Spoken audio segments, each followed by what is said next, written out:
What's up, everybody? Welcome to the tank. Are we officially in the tank? It's the Bally Bet SDPN Tuesday nighter. We're gonna have a good time tonight. And let me just say this: I'm not really sure how to feel. You know, we had a good discussion on the Steve Dangle podcast yesterday about, hey, should we keep this coach? Is this the coach to keep? Do we need to be dialed into this guy since we kind of know that he's not going to be there anyway? You know, it's kind of weird, right? And the Leafs have called up some people, and I'm kind of worried that our coach, who is not going to be our coach much longer, has isolated those people on one line so he can give them the fewest minutes possible. So, just so you know, tonight's game, Nyes, Matthews, Domi. Not crazy fan of that line. Second line, Michelli, Tavares, Nylander. Third line, Easton Cowan, who's not allowed to play a lot of minutes. Bo Grew, who is up from the Marlies and is having an amazing season down there. And has a great name, Hayden says. Yeah, absolutely. Bo has 50 points in 54 games with the Marlies. Now, listen, that doesn't always translate to the NHL. We've seen that time and time and time again. But it is really, really hard to score at a point-a-game clip in the American Hockey League. He's among the leaders there. So maybe he's found money, right? 26 years old, former second-round pick of the Ducks. But again, he's on a line with Easton Cowan and also Nick Robertson. And no disrespect to any of those players. I want to see them play hockey often, as many times as possible. I want to know what they're doing, how they look, all that stuff. But it's a great line to bury, right? And then on the fourth line, Dakota Joshua, Jacob Quillen, and Steven Lorentz. So Joshua's still kind of getting back into it, although he's looked pretty good at times. So it's Joshua, Quillen, Lorentz on the fourth. Again, a line where I think, yeah, but Berube could probably just move Lorentz to center, move Robertson over and down, and play Joshua, Robertson, Lorentz 15 minutes a night, and then Grew, Quillen, and Cowan can play like two. I don't know. I have no there's the stats, by the way. Montreal's just better at everything. Hey, except for faceoffs. Yay, go us. Go us. The goals against per game are a bit of a problem for Toronto. They have been all season long. It's just one of those things here. Shout out to everybody. Francois Labelle finally getting to watch his Habs play the Toronto Maple Leafs instead of giving us updates throughout the game on how great the Habs are doing while the Leafs are sucking, right? He's also so go Habs go for Francois Labelle. Shez0102 says, "Hey Adam, hope you're doing well. Miss our Empire at War chats. Hope you got it working. You better read Pokemon Copy Pasta on VIP." Well, first off, I never got Empire at War working. It just never worked for me. I'm gonna have to get a gamer's laptop or a Steam Deck or something like that. The second thing I got to tell you is I don't know what Pokemon Copy Pasta is. Do you know what that is, Hayden? Did I miss that from Steve's last game? I know he got into the furries. I'm not sure. Jakob says, Una Osquilum lost 4-1 to Energa Turin in Game 6 of the Polish League quarterfinal today. Now I have to cheer for two blue and white hockey teams that suck. I hope I said those names properly, but I love that we have a Polish hockey fan here. Let's go. And then lastly, SLS. The only have the Leafs on TV because Canada-Puerto Rico baseball classic game is in a rain delay. Well, I don't blame you there. And the game, by the way, has started. I don't know, we're in Montreal tonight, obviously. This place is electric, even at the worst of times. So imagine the Toronto Maple Leafs in town, and they suck. Habs fans are going to have a good time tonight. Hayden says Caulfield is going for his career high in goals tonight. It's kind of fitting it would come against Toronto. I'm sure he would have played it that way if he could. Orange Joe 3038 said, getting into furries was not a sentence I expected to hear tonight. Well, that's how bad them Leafs are. So we're going to hang out. We're going to watch this game together, and we're going to have a good time. That's what it is. Now, Tavares passing over to Nylander. If any line is going to have any offense tonight, I feel like it's going to be this one. Nylander, Tavares, Michelli. By the way, I haven't done the Habs lines yet. I will get to those. Oh, nice move by, wow, Kapanen with a great move. Oliver Kapanen has been a surprise this year. I thought, he'll be good eventually. I didn't think he'd be this good this soon. He's been a pretty solid player. Gotta respect it. Gotta hate it a little bit too if I'm a fan. Not gonna lie. I was thinking that Montreal definitely needed a second line center. Perhaps he is the guy. Perhaps Philip Deneau is enough for the third line and we're good. By the way, in the Montreal lineup, we've got Caulfield, Suzuki, Slavkovsky, Newhook, Kapanen, and Demidov, Bolduc, Jake Evans, and Kirby Dach, and then Josh Anderson, Philip Deneau, and Brendan Gallagher, the all 2021 Grizzled vet line. And the Leafs have got the rookie line out there. It's Quillen, it's Cowan. No, sorry, not Quillen. It's Grew, it's Cowan. And Grew tried to get one right up front to Nick Robertson, goes into his skates and goes back down the ice. Joseph Woll starting for the Leafs. It's been a while since we've seen him. Nice to see him in net. At a certain time, it's like, there's only so much poor Anthony Stolarz can do. Caden Gooley, Lane Hudson, Mike Matheson, Noah Dobson, and Arbor Xhekaj, Alex Carrier are the defense for the Canadiens. The Leafs have Riley and Carlo, although I should call them Carly. Oh, good shot on.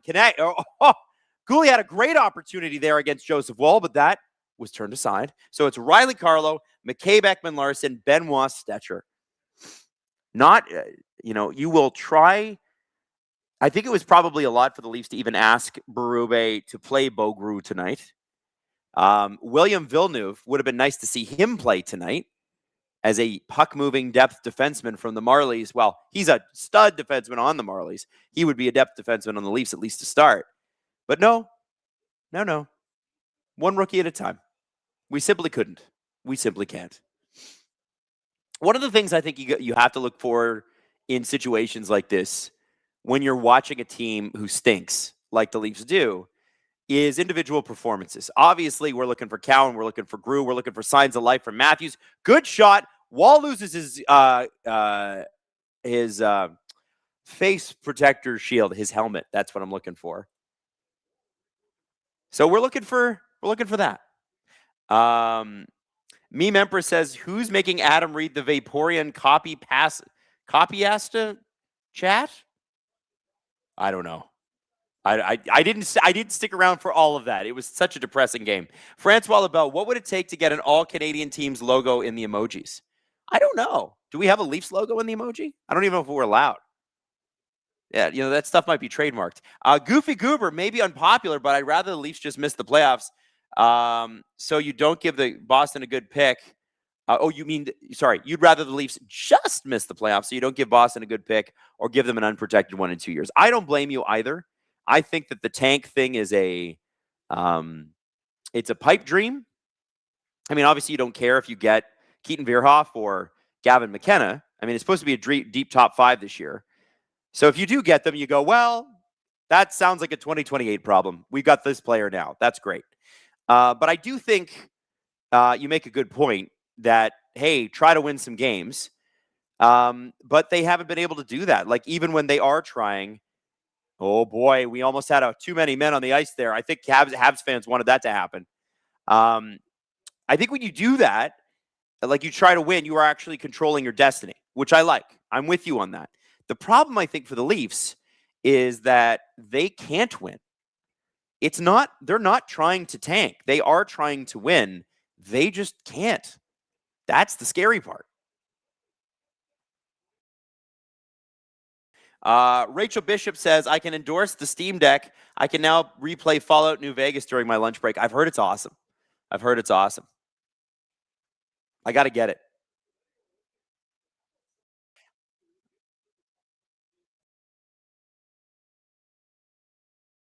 Hayden says, where does Canadiens defense rank for me in the NHL? Well, I mean, it's easily, with Hudson and Dobson, you got to think that's pretty massive talent there. I mean, I wouldn't put it up against Minnesota's quite yet, because I think Minnesota's got an incredible defense.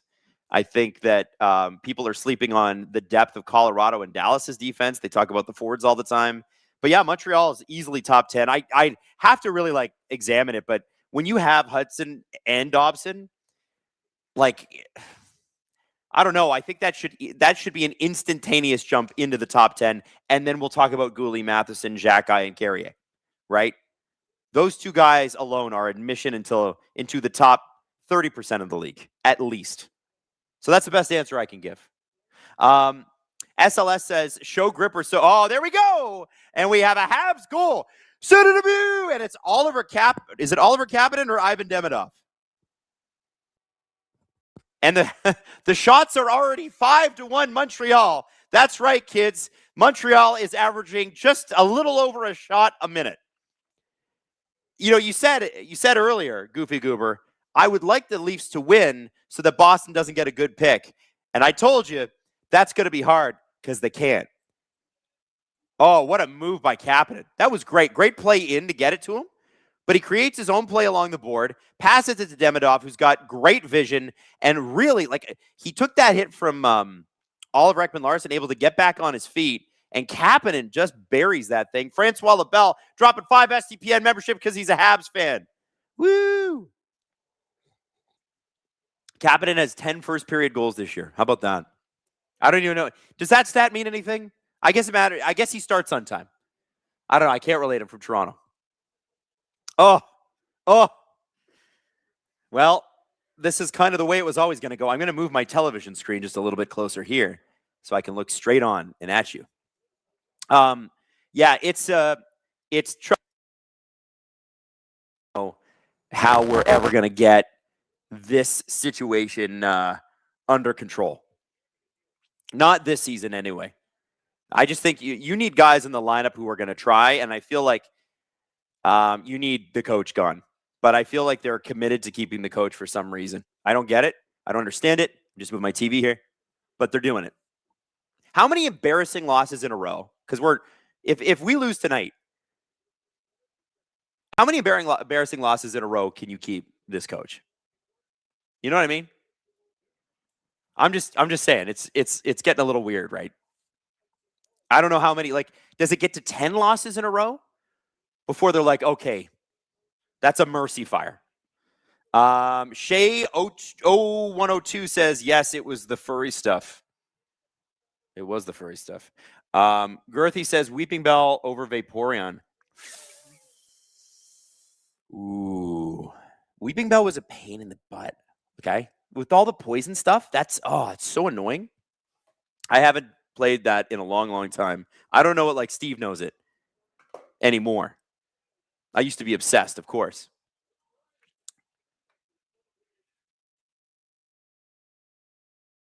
Aiden plays fan-made Pokemon games on his phone. Which ones do you play?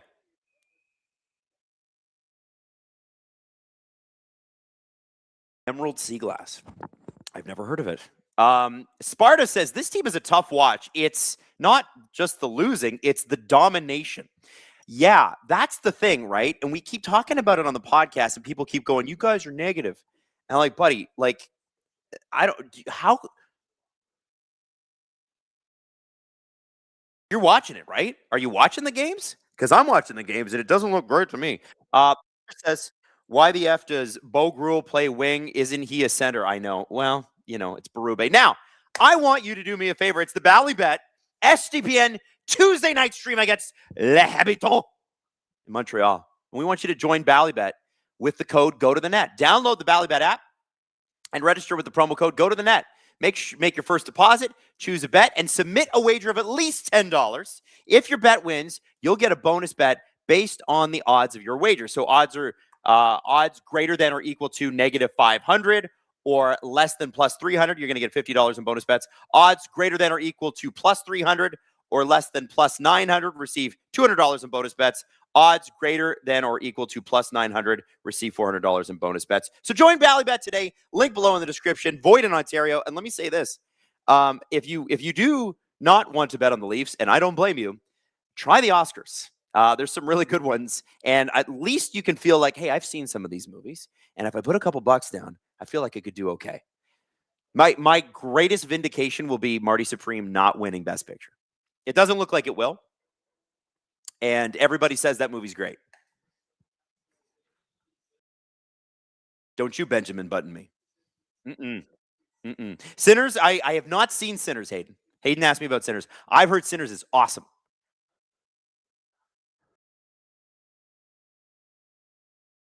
Sorry, your girlfriend couldn't do it because she was scared of it? Like, is it scary? Yeah, okay, so it's crazy and weird. Okay. Well, that's fair. That's fair. Um, Rennie says if they keep Berube, the Marlies are never going to get to play. I know. I want to see some Marlies oh my goodness. Caulfield almost scored the goal that he's been looking to score. By the way, Hayden, how many goals is he going to get with this goal? What is it again? Because that's where, yeah, Hayden's going to pull it up. Francois LaBelle says, I've never played Pokemon. I'm that old. Hey, Francois, it's never too late to start. You should play it. It's a sick game. It was a major part of our childhood. And let me tell you something. It doesn't have to be just a part of your childhood. It can be a part of your adulthood too. Nobody's too old for a good time. And he's got 37 goals. So 38 goals is what Cole Caulfield is looking for tonight. You know what? Oh, Domi with a shot. Good save. Now, if I were a betting man, and I am, I would put $2 on Caulfield scoring tonight. Bally bet, you can do that live bet. Easy. Easy peasy. He's scoring tonight, guys. Emo Jalapeno says, can you smell that? Kind of smells like Gavin. You mean Gavin McKenna? I know. It smells good, doesn't it? Like the smell of Gavin McKenna in the morning. Doesn't have the same effect as napalm, but, I think you guys got the movie reference. Grand Lake Rocks. With the Atlantic Draft prospect out, the list out today, who would you take as the number one pick if you were the Leafs?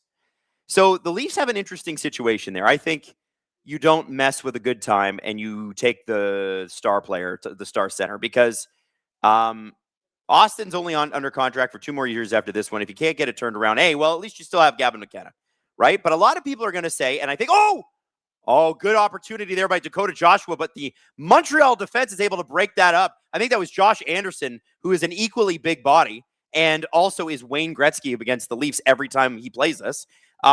He just took Joshua out. Woo! Getting back to the draft thing, the Leafs need a stud defenseman. That's clear, right? They need one. They've never had one. But I don't know that you want to put a young defenseman on this Leafs team because they're going to get caved. So what I would do, here's what I would do. You want my straight up honest answer? I would draft McKenna. I would call whoever the general manager is in New Jersey, and I'd say, we'll give you Nyes. Let's work out a Nyes for Simon Nemec deal because they want to get bigger and tougher up front. Nemec is like an absolute rock star. He's due for a big raise, and they want to trade him because of that. That's what I would do. That's my personal opinion. You guys can tell me if you hate that. But I think we need a mobile, puck-moving defenseman. He's 22. Here's the thing with a guy like Veerhoff. It's rare that you get a Matthew Schaefer who steps into the league. Well, it's rare. It never happened. It's never happened. Matthew Schaefer has more goals than any rookie defenseman ever. If I knew that Keaton Veerhoff was going to be 70% of what Matthew Schaefer has been, you draft him. But I don't know that like most defensemen take 3 or 4 years to kind of mature in the seasoning. So I don't know. That's kind of how I feel. But you know what? I reserve the right to change my mind too. Francois LaBelle, I already got that one. Handsome Dan, Vacation Rentals. I'm so sorry for Brad. Signed a Flames fan. Now we have confidence. Well, Handsome Dan, I appreciate you. I was willing to give Brad Treliving and we're still watching the game here, by the way, but just not much going on. Montreal's up 7-3 in the shots. They're up 1-0 in the game. I mean, do you want me to call this one, or should we talk about trades and draft picks and stuff? What I will say with Brad is I was willing to give him an opportunity because I genuinely believe Flames ownership are some of the most meddlesome in the league. And it's only by virtue of the fact that they were awful this year. And Craig Conroy must be literally the most convincing man and patient man in human history. I thought the Flames had a great deadline. I think trading what they got for Kadri, what they got for Anderson, what they got for Uyghur, I'm like, damn, dude, that's awesome. That's exactly what you should be doing. The Flames are going to be humming in a couple of years when that new arena is built, and assuming they hit on these picks. And I don't know. I think Brad may not have been responsible for all the bad Flames moves, but he certainly was responsible for some of them. And I don't like what I'm seeing here in Toronto. So thank you, Handsome Dan, for that. Power Pat 221. Code is go to the net. Kapanen did that, and he scored. Oliver Kapanen, everybody. 10 first-period goals this year. That's a crazy stat. What's the conspiracy? Hayden's got a conspiracy theory for us. Are you guys ready?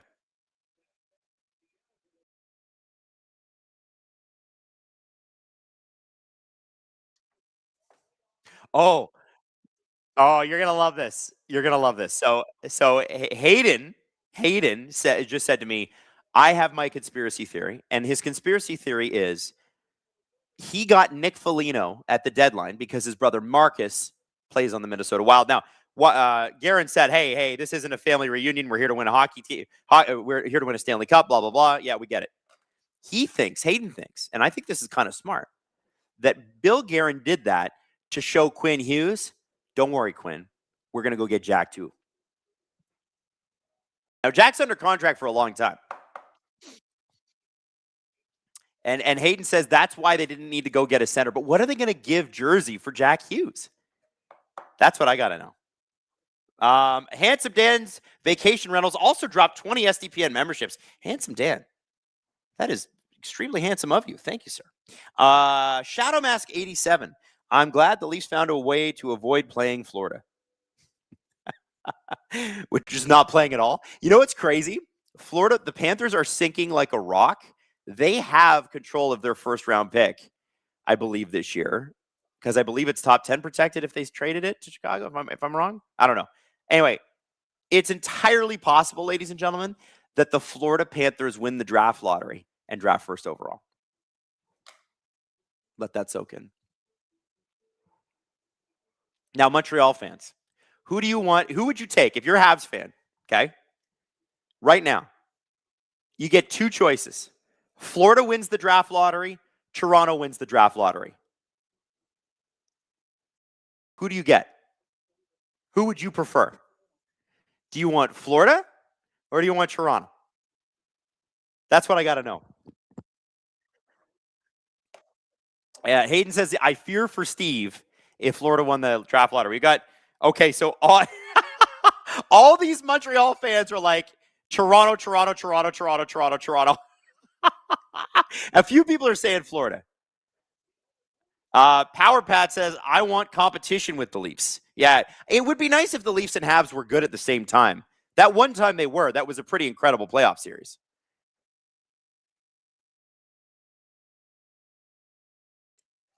Oh, what a play there. Slafkovsky with a great shot, great setup. This first line is so dangerous for the Canadiens. And look at that. Look at how quickly they reload. Suzuki's going to cut across here, passes over to Slafkovsky. That puck is intercepted. I love watching Montreal's first line. Their power play last year in the playoffs, that was I'm not going to lie to Habs fans. That series against Washington was pretty boring. Hayden and I did most of that. And it was like, oh my God. But there was the fun part where Anderson and Wilson ended up on the bench together fighting. That was cool. Hayden, that's the only game Hayden missed, which is hilarious. I think Drew was doing that stream. But yeah, look at all the people that say Florida. And people are like, oh no, Florida doesn't need it. They got their cups. Sam Bennett sent me a Christmas card last year. Toronto, because it'll be funny when they mess it up again. Now that is, God, those words hurt, and you're probably right. Nylander carrying the puck through the neutral zone. He's got Tavares with him. Shot.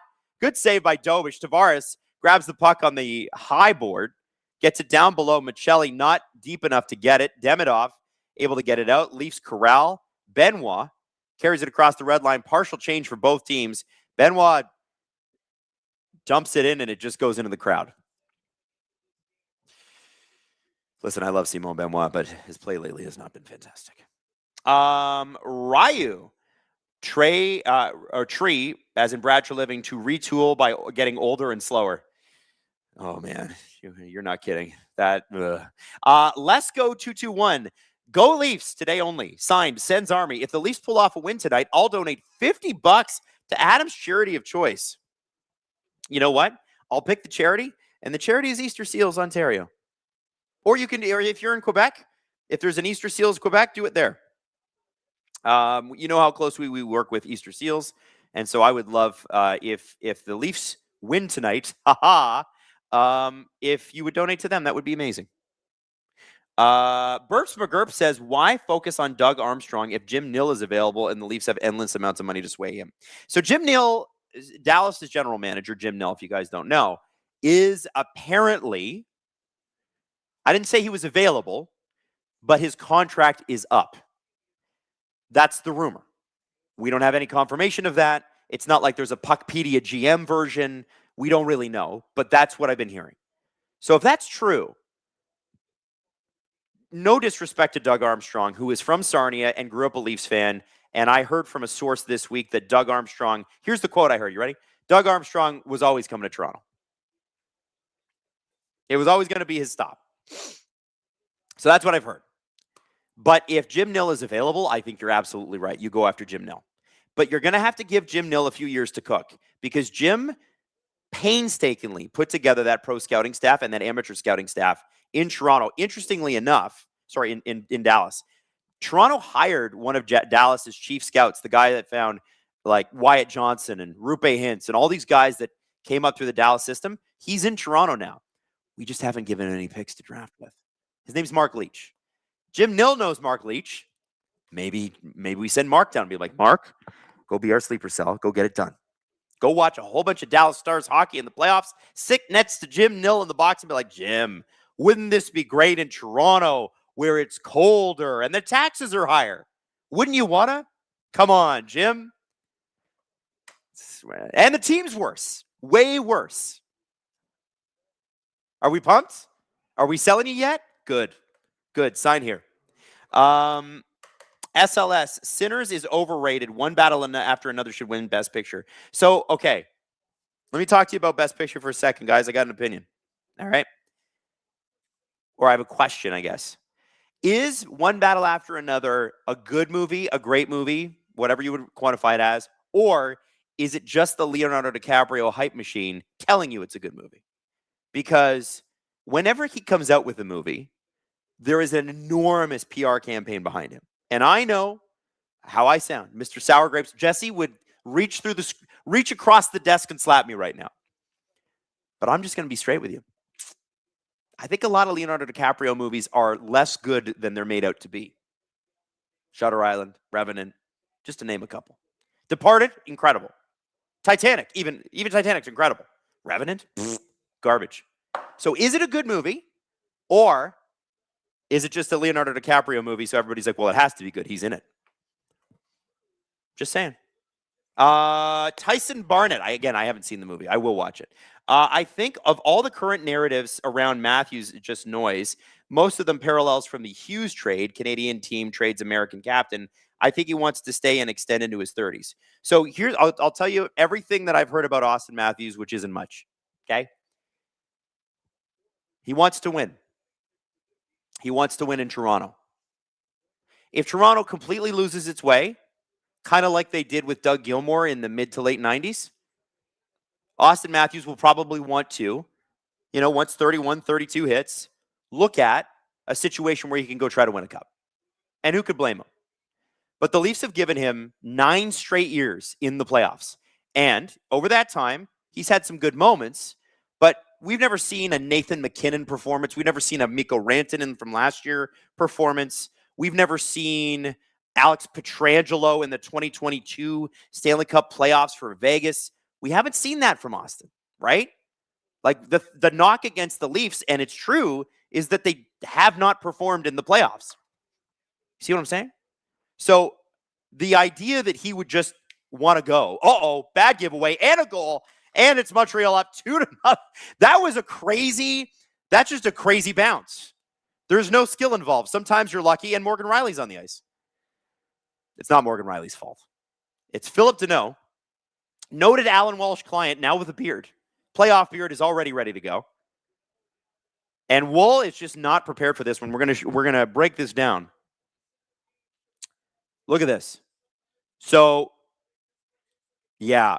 So it just kind of goes off the board in a wonky fashion. Riley doesn't have his man, but I don't necessarily blame Riley for this because, he thinks it's going to the other side, right?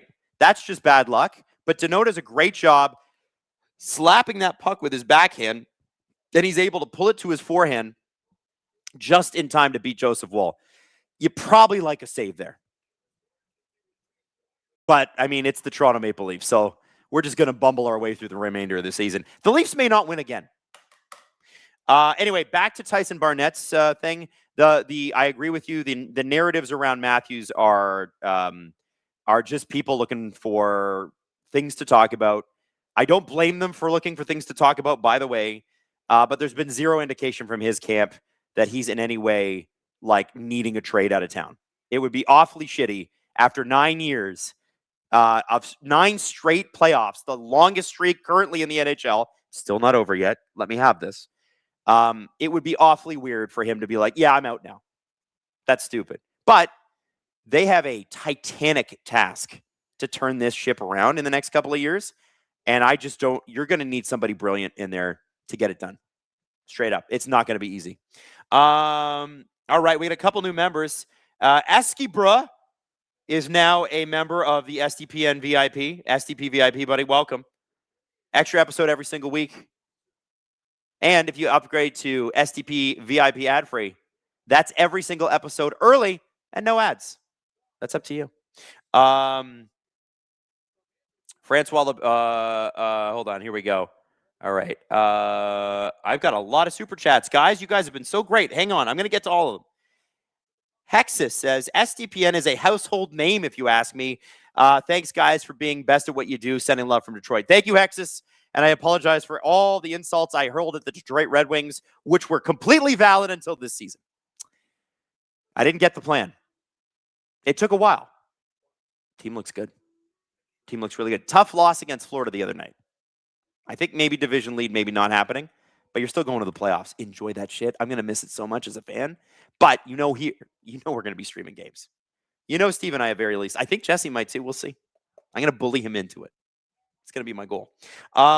Butcher 705 says the Leafs need 5 hits per game quota. They need a 5 hits per game quota per player. I don't know if you need everybody doing that, but you could use a couple of guys who do it a little bit more. I'm with you. It's hard to have a forecheck when you can't get the puck out of your own zone. That's their problem right now. People are like, why don't they have a stronger forecheck? They're always in their own zone. That's back checking. Francois Labelle. I'll get to you in a second. SLS 98. What are your thoughts on Pat Maroon's media comments? I think players that say that are soft. You're soft. You can't handle a couple of reporters asking you or 25 reporters asking questions. I think that's soft. And it's okay. Be soft. You're not tough enough to play here. You're definitely not tough enough to play in Montreal. You're not tough enough to play in Vancouver. You're definitely not tough enough for Edmonton. Here's the deal. Take Toronto out of it, okay? Best player on earth is Connor McDavid. Where's he play? One of the most intense media markets in the country. Edmonton is media mad. They have more radio stations per capita than any other major city in this country. It's a very competitive media market. I just know that from the media side of things. And their reporters are good. Their fans are educated, and they expect you to win. If you can't handle that, then don't go. But I guess my thing is, if you win in a market like that, you're a god forever. You'll never be forgotten. Like, you think about like 4th line guys on the Oilers from the 80s are still gods in Edmonton. You know what I mean? It's Esa Tikkanen is a folk hero in Edmonton. Francois Labelle, click like for the Habs. You know what? If you got to click like for the Habs, you go ahead and do it, my friends. I can't even. What am I going to do? Hate? We're getting our butts kicked. 13-5. How long could Berube remain coach? Piercy says if it was between the Florida Panthers and the Toronto Maple Leafs getting first overall pick. Look at this move. Oh, great move. Great move by the Habs. Holy smokes. That was awesome. I don't even know who that was. Was that Jack Guy? Who the hell was that? Anyway, great move. Matthews. This line has done nothing today, by the way. Like, it's no disrespect to Nyes. I don't think his game suits Matthews very well unless there's a better distributor, and I just don't think Domi's the guy. I think he's a good value add guy. Like, you play him where Dallas played him a couple years ago, center in the playoffs or winger in the playoffs. I think Domi's a great playoff performer, but dude, I mean, Canadiens fans know Domi. You know the highs and the lows. You know. Matthews line finally getting some offensive zone pressure at least. They're not controlling play, but okay. And now Evans kicks it out. Back to Morgan Riley. Riley puts it off Suzuki's stick. Goes to Slafkovsky. In comes this line. Let's monitor this. I know I got a billion super chats to get to. Do not worry. I will get to you. Oh, nice shot in. Wall is able to turn that aside, but it's a bit of a squeaky one. Caulfield across to Matheson. Matheson gets it in his skates.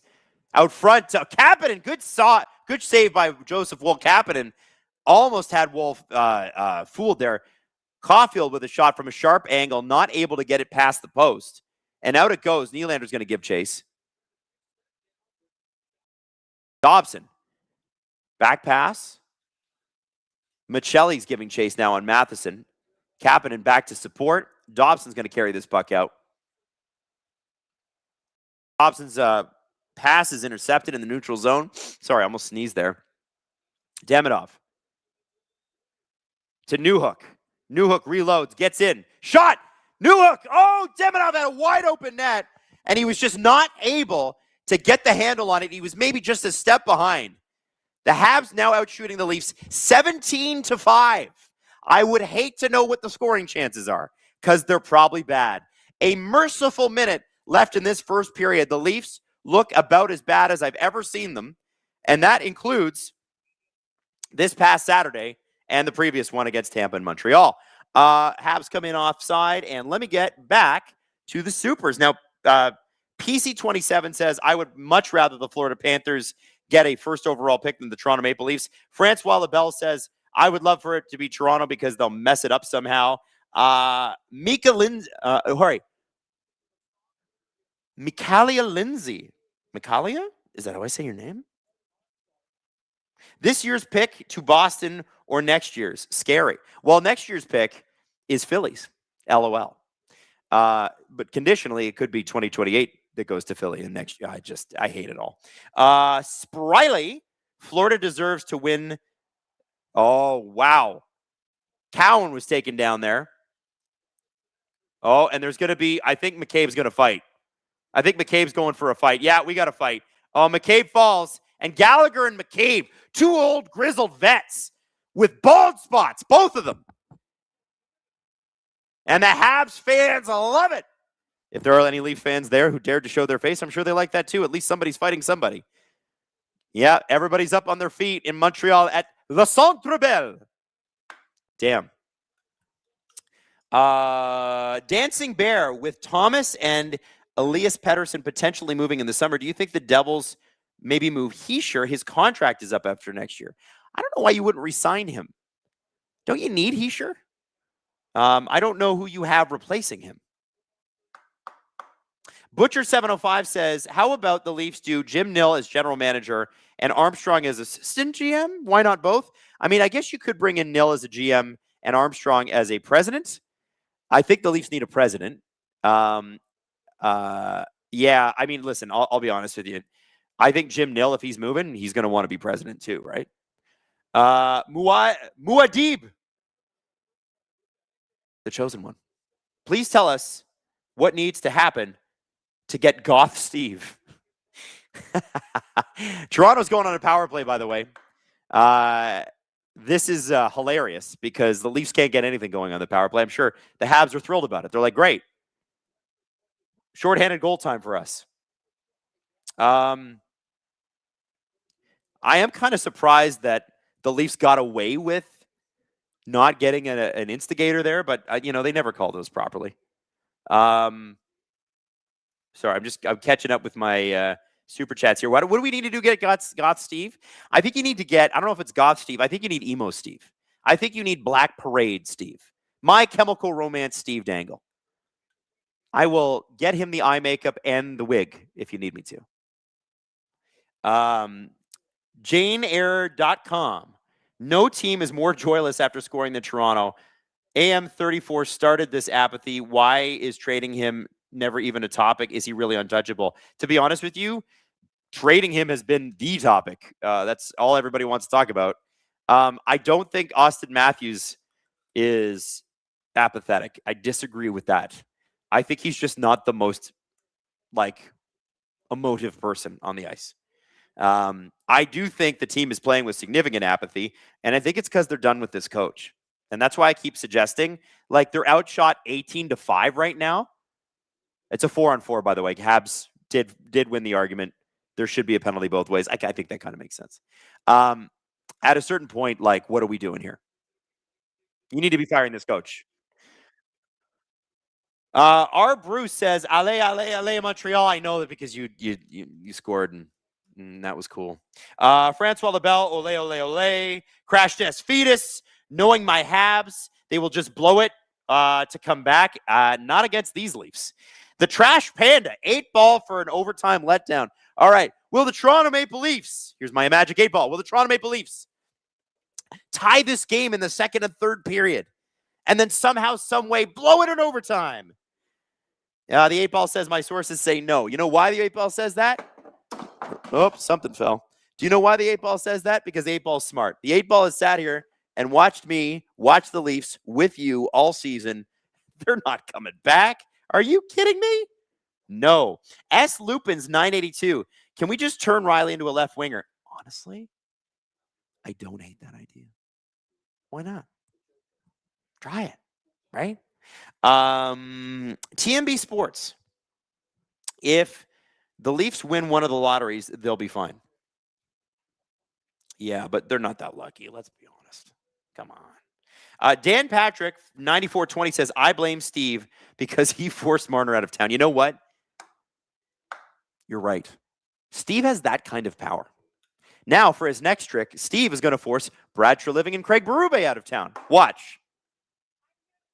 I don't think that's going to happen. Goofy Goober, you guys coming back to Sport Check for the playoffs? It doesn't look like we are because they're doing a bunch of stuff for the World Cup, which will be pretty sweet. Producer Drew says, who was more ill-prepared, Italy during World War II or the Maple Leafs this season? At least the Italians in World War II had really good and up-to-date naval pieces. Their infantry left some things to be desired because they weren't very organized, and they were occupying places that literally could not defend themselves. But the Navy was good. They were just taken out really quickly. Very advanced Navy. Nobody talks about that. Dancing Bear 9, Ehlers just got hurt real bad. Ooh, how? I feel bad. That sucks. I like Nick Ehlers. Seems like a good guy, good player. Primarina Princess. Barkov might be coming back to the Panthers before the end of the regular season. Apparently, he's waiting for the doctor's okay to return. So I get why he might want to. But unless you really need to, I'd be like, Sasha, sit. What are you doing? Hawks 23. Hey, Adam, what's your favorite Pokemon? Personally, Vaporeon is up there, but I don't know about number one. Lapras, baby. I want to ride that cool, flappy dinosaur thing and shoot water at people. Just come out of the water and shoot water at people on the shoreline, mess up their day, and then leave. That's what I want to do. Cassie says, Adam, hi. Let's watch the Penguins instead, guys. You know, she makes a pretty good point. Now, Hayden, what clip are we going to run?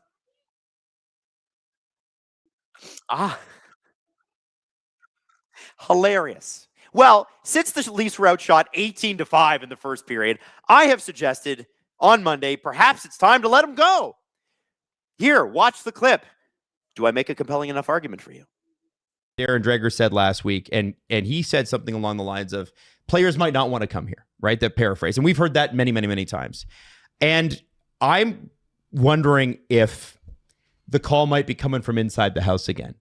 Is it really us, the media? Is it really the fans? Or is it really that, and I had a lot of time to think about this over the weekend, and this is my thought, it's going to take a long time for the Toronto Maple Leafs to get back to winning. Like, if we are not in a good spot by March next year, we know the conversations we're going to have, which are Matthews and Nylander and how long left. Yep. Like, that's where we're at. Yeah. Right?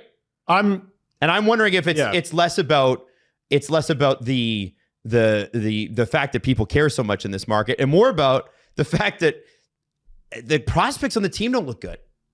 Like the future of the team in the near term doesn't look good. No, but you know, it's funny. I was thinking last night, Buffalo Sabres take control of the Atlantic Division. Oh, that game with was that ridiculous game. crazy. We'll get into it. We're going to get to 15 goals. Yeah, should we talk about it? Yeah. And God knows how many fights. They fired their GM and immediately got better without having to make any roster moves. Should we take any lessons from that?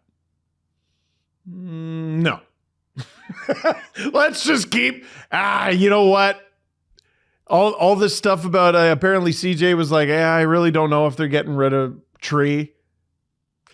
The Berube stuff. Like, listen, the rest of the season, I was just talking to someone, and they're like, listen, it sucks for you and like anyone who's going to watch all the rest of the games.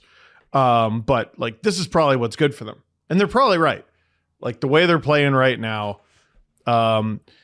is not, no one's this bad, is the point that I was trying to get across in LFR. They are minus 18 for goal differential in their last 7 games. Over the course of an NHL season, that is roughly, if I remember correctly, minus 211. Cool. The worst team in the NHL, I believe, is the Canucks at negative 71. So the Leafs right now are trending 3 times worse than a team that is currently in last place by 9 points. No one's this bad. So I put my faith in chaos. And what I mean by that is it easy to envision the Leafs being good next year? No. No, it's not. No. But I have faith in the chaos of the NHL. Look at the standings, man. Look at the standings this year compared to last. Look at some of the teams who really didn't do a whole hell of a lot and have completely turned their fortunes around. A lot of them in the Atlantic Division. That's what I have my faith in. Because it's not anything the Leafs are actually doing. Is that bleak? Yeah. But I think it's actually glass half full. Okay. I do. I do. Like, it'd be easier, but a lot more boring and depressing to just be like, yeah, they're going to be shit. They're going to be shit forever. I just don't think the NHL works like that. You know, the Sabres are the exception, not the rule. And now here they are. They skipped all the steps. You're supposed to squeak in first and then like sort of contend and then eventually make it year 3. Yeah. 4, maybe. No, they might win the conference, for God's sake. Jesse, you were at the game on Saturday. Yeah. First off, I think at some point I want you to cue up that picture. But what was the vibe? From the fans or the players? Well, let's start with the fans. How did it feel in the stadium? It was definitely quiet, a lot more quiet than usual. I was looking at beforehand on like Saturday afternoon-ish just to see ticket prices, and they are going for lower than I've seen in a long time. Probably the same amount like when the Jays were in the World Series and nobody wanted to show up to Leafs games. It's probably the same price as the fall there. But if you've ever wanted to go to a Leaf game, like now's your opportunity because you're getting in for like $110 if you don't mind sitting in the 300s in the top there. This is the picture you're referring to. If you look there, if you're watching, you'll see a lot of empty seats here in the lower bowl. And this is during play in the first period. It's about, I want to say it's before the first goal is scored, still 0-0, but it's not like this is right at the beginning where people are still funneling in. People should have been in their seats at this time. And there's a lot of empty seats. And you could tell by the atmosphere that there's a lot of apathy for this team right now. You can tell by the noise of when things happen on the ice that people are just kind of playing out the string here. It's not a good vibe in terms of the fan base engagement right now. I think a lot of people are ready to move on and get next season started. There's 18 more games. Well, and the thing is it's a bad product, right? Like it's not a fun one. I told you guys about it. I was at the Philadelphia Leafs game, last Monday. And again, the guy sitting next to me, who is my buddy, was like, hey, that after the first period, he's like, that was a grind. Like that was Like, can you imagine going to a hockey game and not being electrified like that? Oh, I know. It's and so I bet it's awesome for road fans. oh, listen, if you want to dunk on the Leafs, man, this is your time. This is your Super Bowl. I want to ask this question because I put it out and I said this against Ottawa and I say it again against Tampa. How can you have 2 Saturdays in a row where you have 2 division rivals come into your barn, wreck your shit, absolutely wreck your shit, and the coach hangs on? And people are like, no. I want them to lose. I want them to lose. I don't want a coach bump. And while I understand that, don't you want to know if Austin Matthews is anything more than an elite defensive center? Don't you want to know if Jacob Quillen can play more than 8 minutes a night? I'm more frustrated by the young guys. I'm not like Willie's going to be fine. I think I want to know what Austin looks like in any totally other fine. system. I think you need to know now. I think you need, because if he doesn't, then you got a bigger question. What if this is what he is? I just don't think the question needs to be answered now. Well, then you're waiting till next season, and then people like you are freaking out because how did you not know? Right, but what I would say is you're trading him at just dog shit. I'm not saying trade him. Right. I'm saying know what you have. Is he the 70-goal guy, or is he a 40-goal guy? Is he able to take over games, or is he not? In a different system, does he react differently? He scored at a 50-plus goal pace for a very long time. And goal scoring around the league, if I'm not mistaken, is going up. I think it's the way he's being used. You know, there's... Well, what if you could know? What if you could know? I don't know if you can know with less than a month's worth of hockey under Derek Lalonde.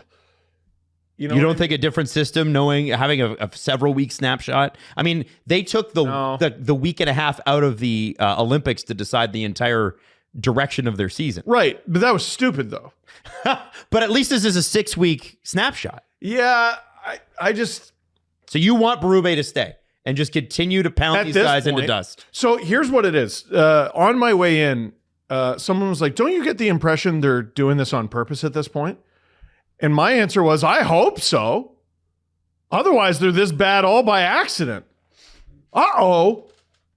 That wouldn't be good at all. I mean, listen, the good news is the Flames gave the game away. The Calgary Flames ruined it for everyone, and I'm sure Gary Bettman's pissed about that. Did you see that clip? No, what was that?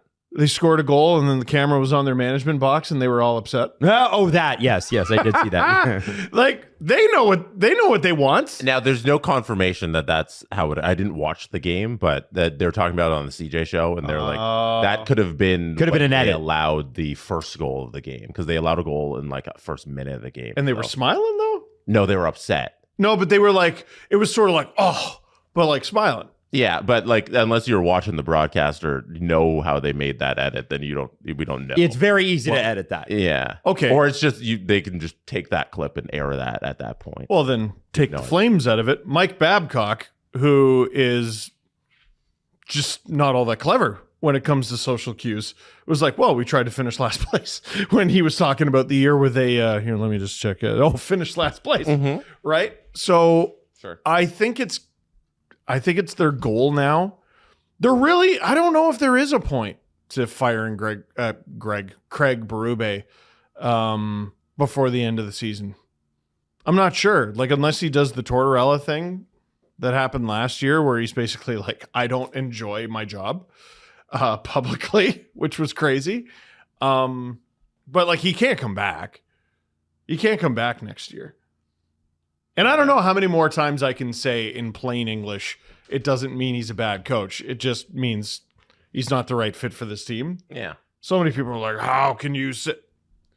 Oh, I shouldn't have to do this every time we talk about him. Well, put it this way. Nick Waugh, Drew was not excited about getting Nick Waugh until he saw him play for the Avs. Yeah. Right? No wonder you couldn't get shit for your players. They look like shit.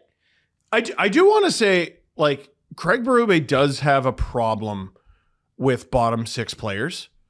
They paid the sun and the moon for Scott Laughton, who's a player he had. He played him. They got him to be a center, played him on the wing, and then played him in the bottom 6 all season, even when the team was dog shit, never gave him a sniff of the top 6, which he's capable of playing in. Mm-hmm. If you're going to play him on the wing, it might as well be there. Connor Dewar has been a great Penguin pretty much from the moment he arrived as a bottom six guy. He had a goal in like 55 games as a Leaf, but then you go back to his time in Minnesota and he had 10 goals. Why don't you know how to use these players? So, Steve, I'm a little confused because you're saying Berube isn't going to come back next year, can't come back next year. Can't. But do you want him to be the coach for the rest of the season, or you think that's what they're going to do? I think that's you think it's going to be good that he coaches the next month and a half? Oh, absolutely not. The reason he's staying, to me, the only logical reason Craig Berube is still coach is they want to lose games.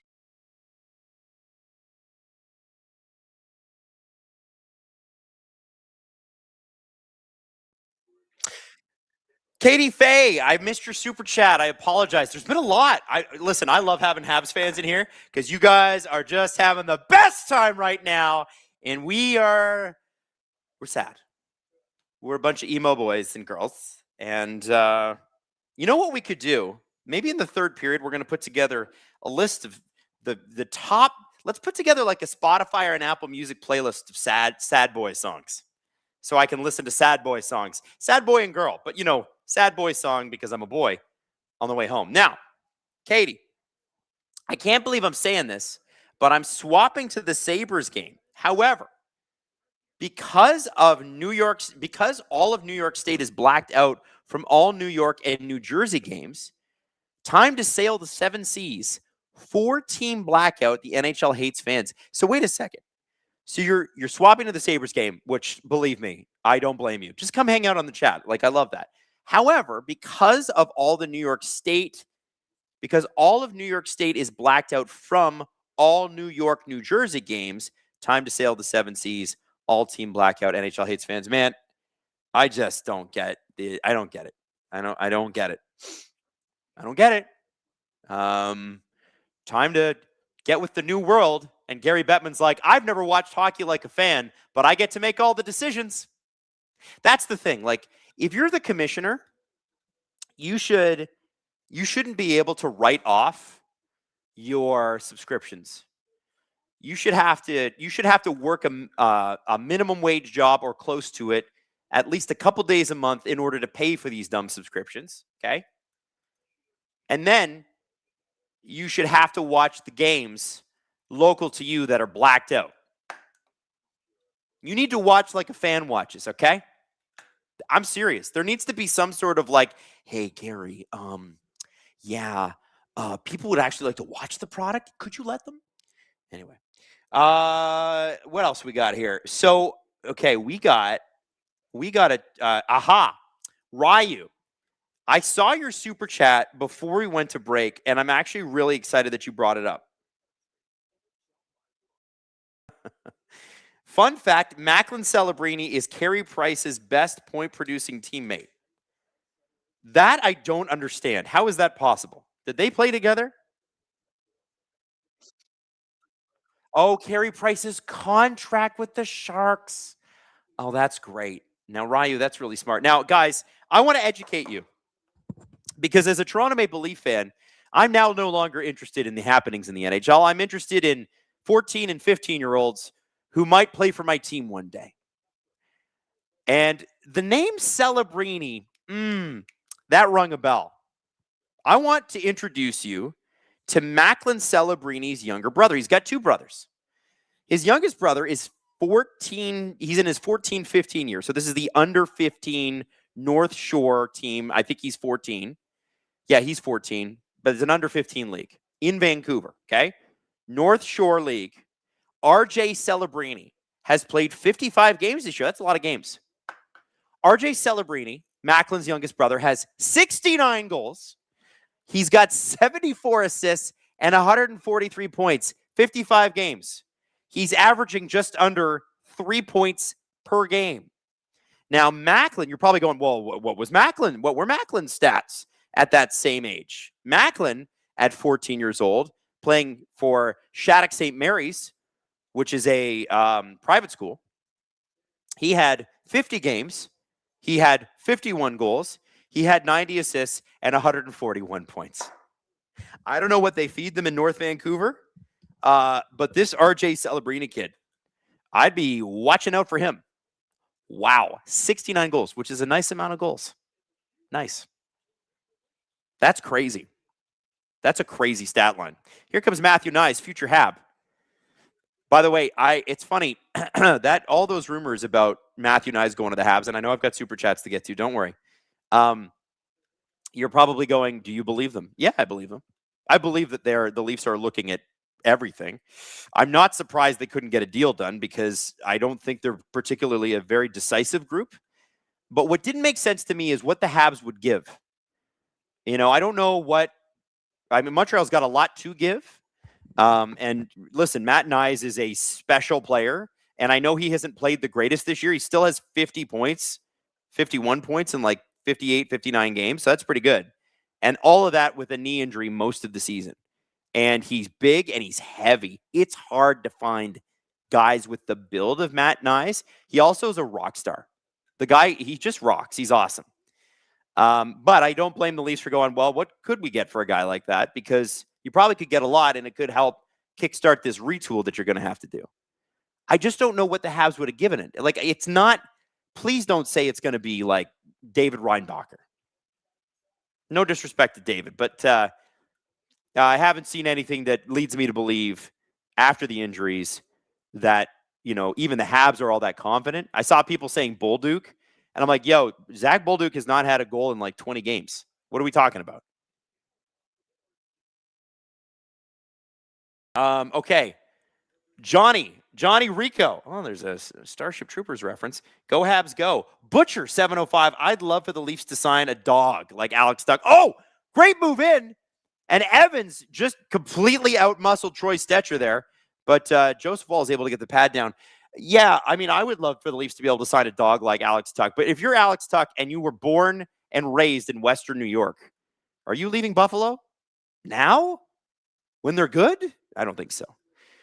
Jake Quillen fell into the net. Looks like he's okay. Goalie's okay. Everybody's good. Arbor Xhekaj looking scary as he always does.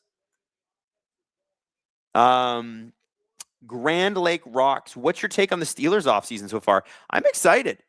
Michael Pittman Jr., I'm like, I was sad that they lost Gainwell. But I think having a second wide receiver finally, please don't tell me they're going to trade DK Metcalf, will be really good. My question is, are they going to have Aaron Rodgers back? Because I don't, like, no disrespect to Aaron. He actually did better than I thought he would last year. Like, really, truly. But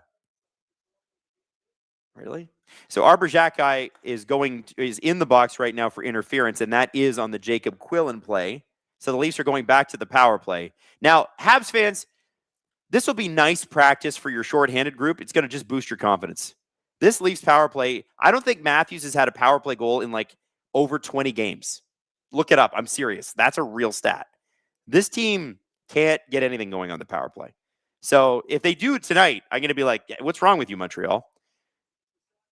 Nice. To Matthews. Back down to future Hab. Nice.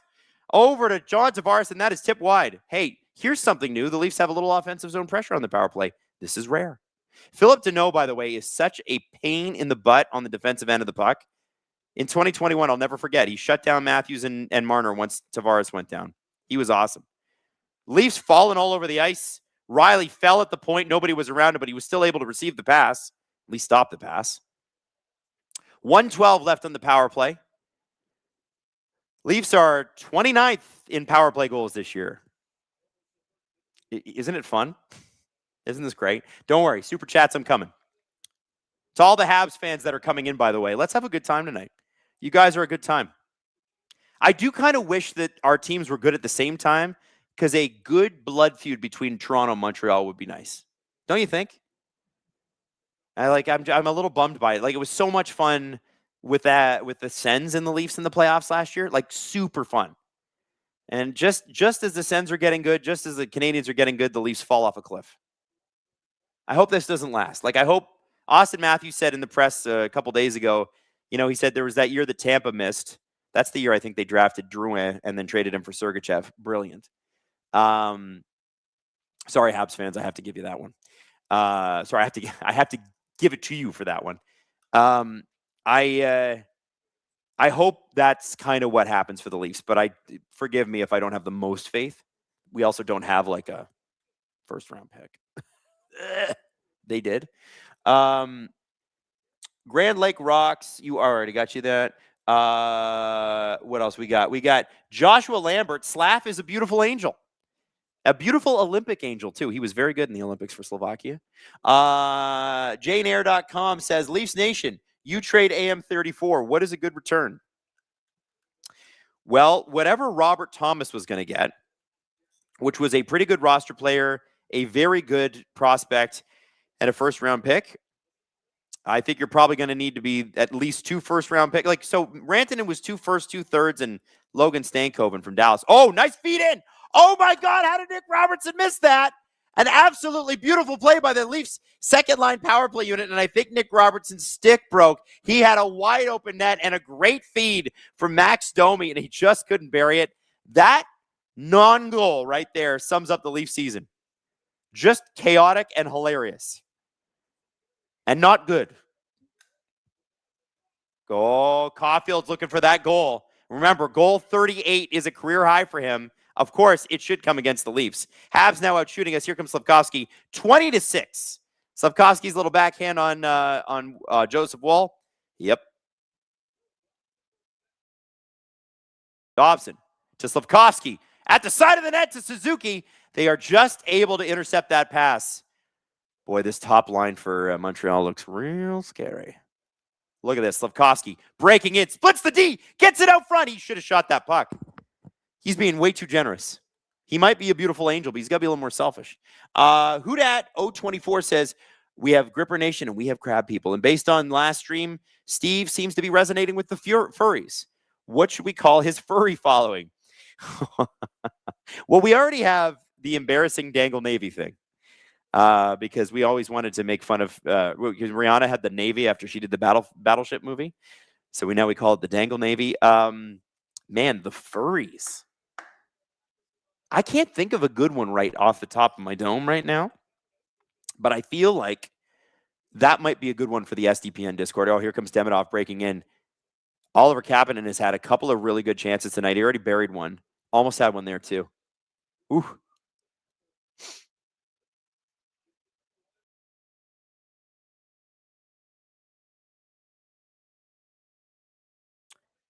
.53 left in the second period. Leafs have had 1 shot this period.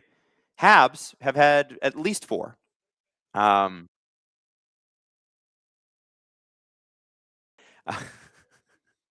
Hayden says, do you know the Seattle Seahawks have won a game more recently than the Leafs? Super Bowl was so many weeks ago. BetMGM tweeted that out, Hayden? That's hilarious. Hey, friend of the Steve Dangle podcast, BetMGM, is just trolling us now. Oh, Benoit had a shot at the net. See, the second line, at least for Toronto, looks like they can create offense.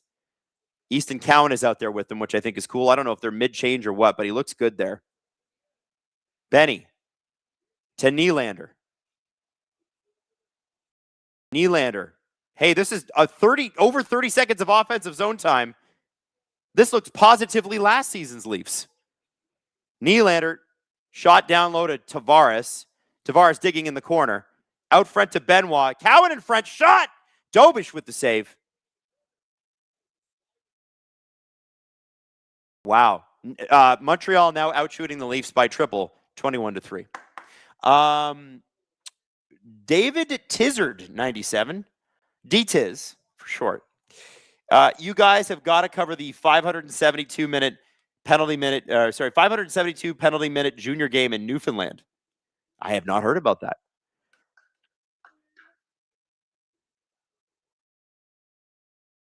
Hayden says he's seen footage of it, and he's like, it's just men flying everywhere. Hayden, can you send me a link on that? I'm going to put it in the show lineup for tomorrow. SLS98, fellow Steelers fan here. I don't trust Mike McCarthy, and I don't want Rodgers back. We know they won't go for a high draft pick. It feels very mid again. Well, the Steelers are stuck in Leafs purgatory, where they're not good enough to be good and not bad enough to be good eventually. Yeah, I mean, listen, I like the fact that Aaron Rodgers is going to have, if I'm assuming Mike McCarthy there, I'm assuming Aaron Rodgers is going to stay. You have two options, right? And didn't they just sign that running back too? Steelers running back. You have to forgive me. I've been filling in on, Ricky Dowdle. He had 2,000 yard seasons. So they got Warren Caleb Johnson, who was a big disappointment, and Ricky Dowdle. Anyway, Rico Dowdle. There you go.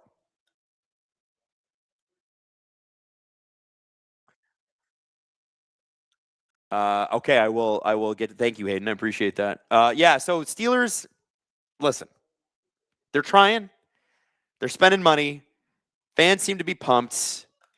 We'll see. I listen. I will always root for the Steelers and love the Steelers so much, like truly. But I would really, really, really like them to do something different. Tyson Barnett, in football, there's a saying: he's great, but can he do it on a cold, rainy day in Stoke? Excuse me. Which would be British football, not American football. In hockey, it should be, can he win in Canada? It means more to win in Canada, and it is a more impressive win. Well, our American friends would not take kindly to that sentiment, which is exactly why we should say it more to bother them. They certainly have no problem trolling us. Do you U.S. Americans? I know it's just one guy. Don't worry. Kara Gregg, 88, says, we had fun in 2021. Love you guys. Yeah, that Habs run, I'm sure that was great. I will tell you who it was less great for. Us in Toronto. That should have been the sign that things were not good and it was not going to work. That is the sign. Even CJ says the Leafs should have taken a good hard look at things after 2021. And what did they do? Not that. They held it together and lost in Game 7 the next year too. But this time to Tampa. So, who's counting? Mo Bailey says, sad Ravens fan here. Cheer me up, Adam. Hey, listen, we're in the worst division in the sport. Joe Burrow, I think, didn't even just have his best receiver leave. I don't know who's going to be good. So, Ravens have his good. Oh, wow. What a move by Slavkovsky. Oh, no, that was Slavkovsky. What am I talking about? It just looked like Slavkovsky because it was really good. That would be Jake Evans. Very much not Slavkovsky, but watch. There's Slavkovsky. 2 Evans makes a great move. He looked like Slavkovsky on that play. Isn't that hilarious? Damn. Just split the Leafs D. Listen, you guys know that I like Morgan Riley, the person. If you've been paying close attention in this game, and I have, we've been talking. I haven't been narrating it the way Steve would. Mo's having another bad night. We gotta do something here. Or maybe we don't. Maybe we do nothing. By the way, they just showed it on the broadcast. The scoring chances for the Montreal Canadiens, they have 40. The Leafs have 17. So, and I think that's pretty generous to the Leafs. Don't you?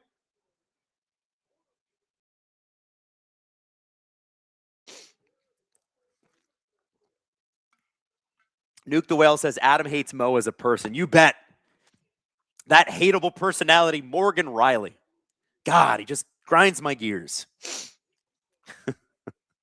Austin Rogers, not trolling. Not trolling. Well, you can troll, man. You go ahead and troll the Leafs. Yeah, we deserve it. Bolts, Leafs, last 2 meetings. Y'all look like you've given up on the coach. Yeah, no kidding. Not saying you've hired the wrong guy, but it isn't meshing. Oh, they've hired the wrong guy. And I'm not saying that Berube is a bad coach. I'm not convinced that he is. But this, it's like sometimes people go on a date, or then the first couple of months go great, and then they just realize they're not compatible. The first season went great. They won the division. We've realized they're not compatible long term. This is a coach you fire. This is a mercy firing, by the way.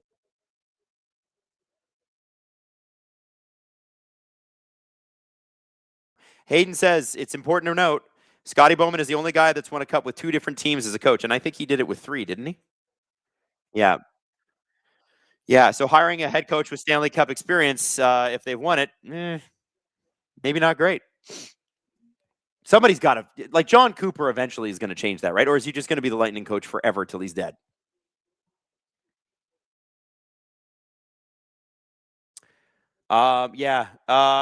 Owari Duck says, so what's the over-under in the Leafs breaking or tying their 11-game losing streak? Is this team worse than 14-15? So the team in 14-15, 15-16 was the first year with Matthews, was it not? I'm getting my years mixed up. Is it? Yeah. So 15-16 was a good team that was bad. They tried. They weren't very talented, but they tried, and they were supposed to be bad. And they actually set, it's funny, for a last-place team, the Maple Leafs were one of the higher scoring points-wise last-place teams in NHL history. They had 67 or 68 points that year, which is pretty good when you consider like what Chicago and San Jose have been putting up the last couple of years. So they were lucky to get the first overall pick in Austin Matthews. Now, I think this team does remind me a lot of the 14-15 Leafs because remember when Randy Carlyle got fired, he was their coach for those of you that are too young to remember. They were already bad, but they were still in a playoff spot. But they were looking like shit, and they kind of looked like they were quitting on Randy, and Randy wasn't popular. So they fire Randy, and they make Peter Horacek the assistant coach, the head coach, for just interim purposes. And that team sank like a rock. And, you know, I tweeted this last week. I said after the trade deadline, this team's going to sink like a rock. They were already sinking. Like, it wasn't, like, very bold of me to have that take. But, like, look what you're watching, guys. Like, if you're a fan of any other team and you're watching this team, does your team look anything like this Leafs team? No. No. Not even the Panthers, who are going to miss the playoffs, look this bad. So, okay. Now, listen. I want to throw this at you. Our good friend, Cole Caulfield, is going for his personal record in goals this year. Might I suggest a couple of bucks on Cole Caulfield on Bally Bet? It is the Bally Bet Tuesday night stream with your host, me, Adam Wylde. Now, if you join with the code Go to the Net, download the Bally Bet app, you register, put the promo code Go to the Net in, you make your first deposit. You choose a bet, submit a wager of at least $10, okay? If your bet wins, you'll get a bonus based on the odds of your wager. So, for instance, odds greater than or equal to -500 or less than +300 will receive $50 in bonus bets. Odds greater than or equal to +300 and less than +900 receive $200 in bonus bets. Odds greater than or equal to +900 receive $400 in bonus bets. Join Bally Bet today. Link is in the description below. Download the app. Not hard to find. That offer is void in Ontario, but you can still sign up in Ontario. You can still be a member of Bally Bet and perhaps dunk on the Leafs, which, listen, I know Habs fans hate dunking on the Leafs. I'm sure that really makes you sad. Oh, nuts. The blue and white team is bad again. I sure hate that. I know. Anyway, check it out. You should sign up. Easton Cowan breaking in. Shot! That's the Leafs' 8th shot of the game. The Leafs are averaging, we're over 50% of the way through the game. That means 30 minutes. The Leafs are averaging a shot roughly every 3 minutes, maybe a little less, every 4 minutes. Yuck. Yeah, not good. Not good. So Cowan apparently has 6 goals on the road of his 8 this season. That's not bad. Bit of a warrior. I wonder why that is. Maybe playing in Toronto is just too hard, you know? 9:06 left in the second period. Thomas says, did you just say 8 shots? Yes, the Leafs have 8 shots. The Habs, 21. To be fair, though, the Habs have far less shots at this point in this period than they did midway through last period. It's not a great comparable, but the Habs absolutely ran the Leaf show in the first period. And the Leafs are at least showing up on the defensive side. Had a couple of offensive opportunities. Matthews to Nyes. Nyes unable to get it. Benoit keeps the puck down low. Matthews and Matheson fighting for it. Stetcher trying to keep that puck in. Nyes wins it out front to Benny. And a good save by Jakub Dobish. Good play by Matthew Nyes. Future Hab. So we're told. Can you imagine? Having to watch Matthew Nyes play on Les Habitants. That's, if Matthew Nyes, I don't know if you guys have seen this, but his stats at Amalie Arena in Tampa, where he lost the championship for the Frozen Four. So when he was in college, he lost the championship for the Frozen Four at Amalie Arena. Every time he goes to Amalie, he's an absolute warrior. He's like, no, I'm scoring tonight. It's happening. He just wants to make that building pay. If Toronto trades him to Montreal, you think Josh Anderson is Wayne Gretzky when he plays the Leafs? Buddy, Matthew Nyes will chew us up and spit us out. Oh, Cowan gets taken down. And Hudson, I think, is going to the box for holding. Hudson's not happy about it. He's kind of smiling about it. There's a lot of laughing going on the Habs bench right now. I think they're enjoying this. Power Pat says, imagine Nyes, Kapanen, and Demidov as a second unit. That actually sounds pretty sick. I'm not going to lie. Again, I ask you, what would even be the return? Hayden says, imagine put him and Slav on the same line. Who's stopping that? You know what? Have Anderson in the middle. Okay? So you don't need to win a face-off with this line. But Anderson, Slavkovsky, and Matt Nyes, and go hit everything. You would literally have bodies of gelatin skating off the ice. Can you imagine? It's crazy. Nyes in the corner, by the way, with Tavares. Here's the second Leafs power play of the game. The first one, actually, the second unit looked way better than this unit does. This unit has got nothing done all year long, and you know what they've done? Nothing about it. It's kind of crazy. Like, Leafs are 29th in power plays goals for. They did fire the head power play guy, and that provided a boost for about 3 weeks. But yeah, have they ever changed up this power play? No. Is it working anymore? No. Are they going to do anything about it? No. Matthews out front. It was a good play to Tavares and a good play from Matthews, but nobody was following him up. Matthews with a shot, and that is kicked away by Dobish. And that puck is shot back down the ice. The second power play unit, which actually did have a legitimate scoring chance, I think Nick Robertson's stick just broke. He had a wide open net on Dobish. I'm excited. I'm more excited for this unit. I think Oliver Ekman-Larsson is a better power play quarterback at 35 years old than Riley is. And here we go. We've got a Kapanen break, and Anderson is hooking Cowan, trying to get a little bit of a speed bump. I can't blame him for that. It's not like they're going to call it. Here comes Michelli with Robertson and Domi. Michelli, shot. Oh, he had Dobish going the wrong way, but Dobish just flashes that leather. He looks good. He looks good, that Dobish. Old Slick Travels. Hi, Adam. Love you. I love you too, Old Slick Travels. Thank you so much for being here. Appreciate you. Cassie says, hey, I know the Leafs are looking pretty bleak at the moment, but how have you guys at SDPN been? I've missed the Olympic streams and after because I had to work, so it's been a minute. You know what, Cassie? Thank you for asking. I'm doing good. Steve's good. Jesse's good.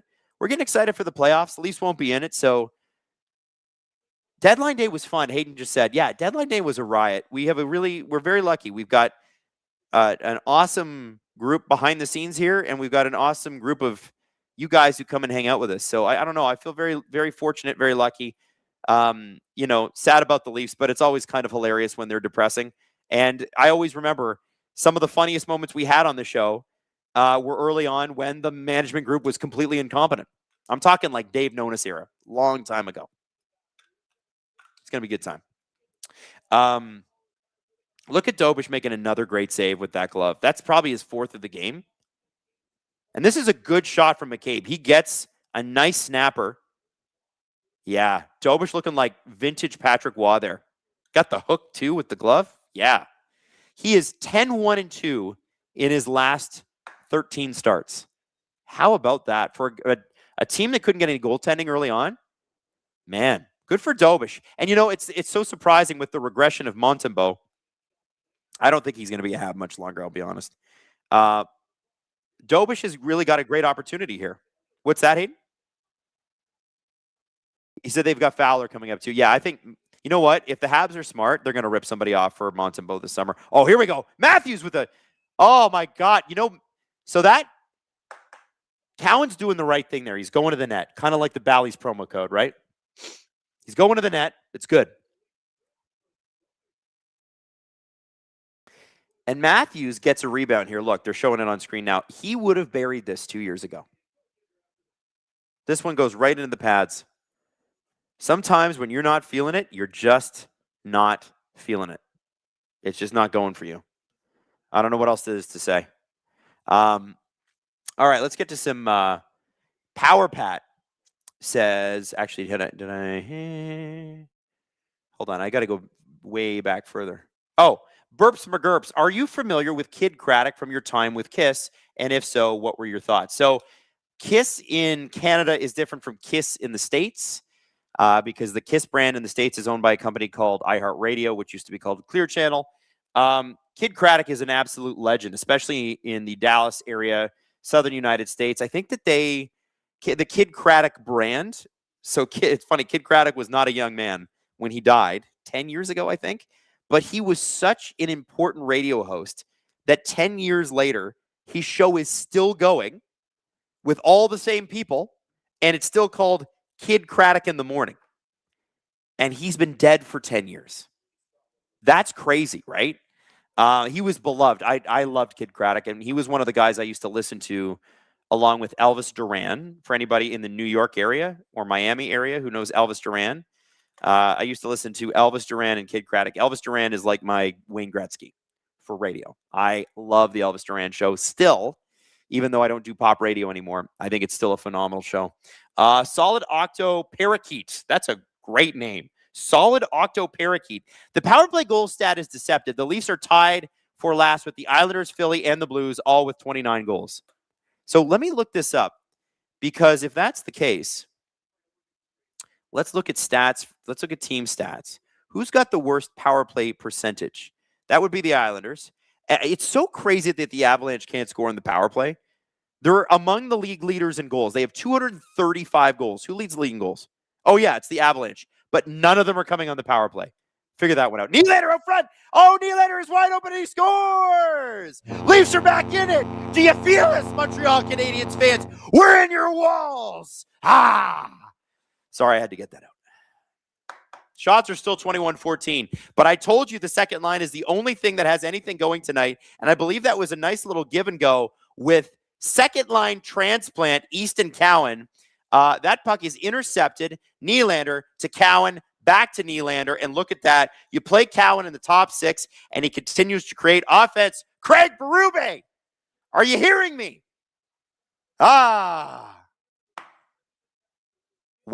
what a great play. Beautiful. We don't have a lot to cheer about, guys. But at least we took Dobish's shutout away. We got to have something. There's Steve Sullivan talking to William Nylander. Nylander's 22nd goal this year. That's going to be, I mean, he's had a great year, injuries and stuff too, but that's going to be low. Solid Octo Parakeets. Yeah, we talked. Power Pat. I offer Zerkovsky, Gooley, and a first and a second for Nyes. I don't know enough about Zerkovsky to know. Caden Gooley feels like he's becoming excessive with the Habs. Am I wrong? Like, they have so many good players coming up. Is Gooley excess for Canadiens fans at this point? Do you trade him for more assets like a Matthew Nyes to make the team better? You guys tell me. I'd like to know. And Zerkovsky, I don't know enough about, I'll be honest. Austin Rogers says, I missed his John Cooper super chat. Do you mind digging that up for me? Oh, well, I probably haven't even gotten to it yet. There's so many super chats. You guys are being so great tonight. I love Leaf Montreal games because we always get a solid group of Habs fans in, and they're always a riot. It's always fun. Benoit Stetcher from the line, shot, goes off of Bo Grew playing his first game with the Leafs tonight. He's been a Marley standout this year. Newhook in. 4:22 left in the second period. Francois LaBelle says, with the way Edmonton is doing things, I think the Habs should get McDavid as a 2C. You know, that might become available sooner than you think if things keep going that way. But we'll see what happens with the Oilers in the playoffs. We always doubt them. And then the playoffs come, and McDavid and Draisaitl become gods again. Tyson Barnett, would you bet on the Leafs to rebuild and rehab Patrick Laine? No. I think Patrick Laine needs to learn how to be a 5-on-5 player again in the NHL.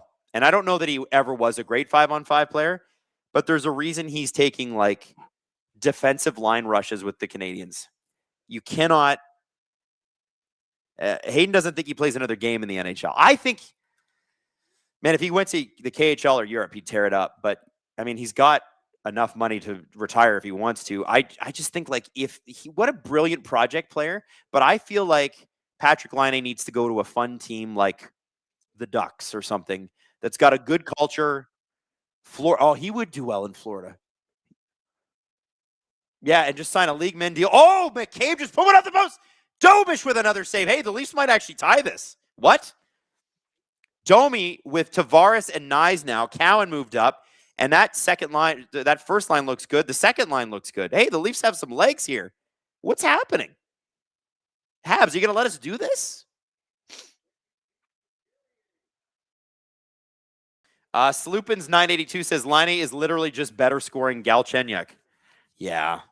It's a shame because he has otherworldly talent, but I just think, yeah.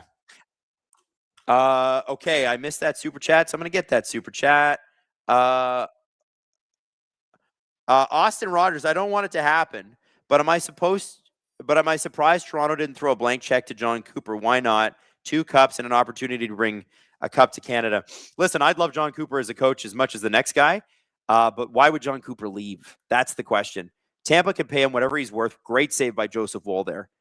And I don't think his contract's up, and he is the highest paid coach in the NHL, which I don't think scares Toronto at all. I think Toronto would throw a blank checkbook at him too. I just think if you're John, like, so would Tampa. Why would you leave? It's tricky right now. Cassie says, well, we Pens fans welcome you guys to the bandwagon. Listen, we will never not cheer for Sidney Crosby in this house. And you know what? I believe this is Kyle Dubas' 600th game tonight as a general manager. So big shout out and congratulations to him. Great job he's done with the team this year. Didn't like the first 2 years. I've really, really liked this year. And I think the big change is Dan Muse. I don't think Sullivan's a great coach anymore, guys. I'm going to keep saying it.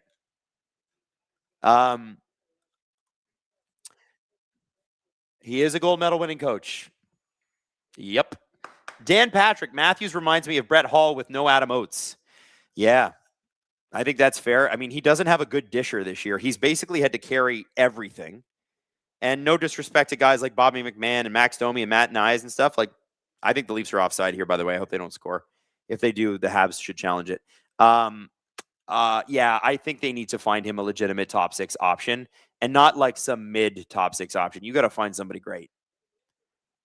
Like, Suzuki Caulfield. It's like peanut butter and jam, man. You need that. And Austin doesn't have his jam anymore. Carrier across. Back to Carrier. Shot. That puck goes wide. Michelli grabs it. Michelli now playing with, is it Matthews, Nylander, Michelli out there? What a bizarre combo. Oh, Nylander just kind of slid one in. So is it Michelli out with Austin Matthews? Is that what's happening now, Craig? Is that what we're doing? I think they're sitting a center, and it looks like it's Jacob Quillen because he lost a faceoff earlier. Because Berube doesn't like.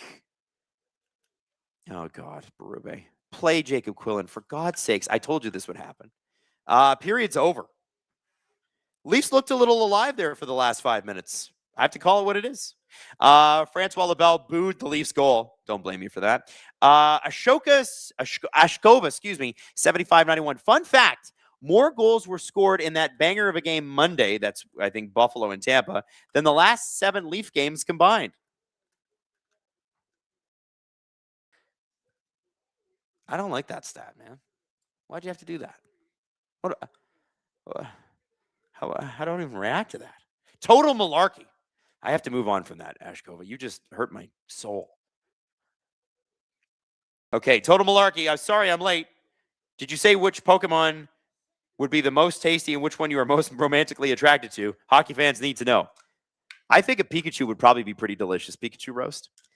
Most romantic.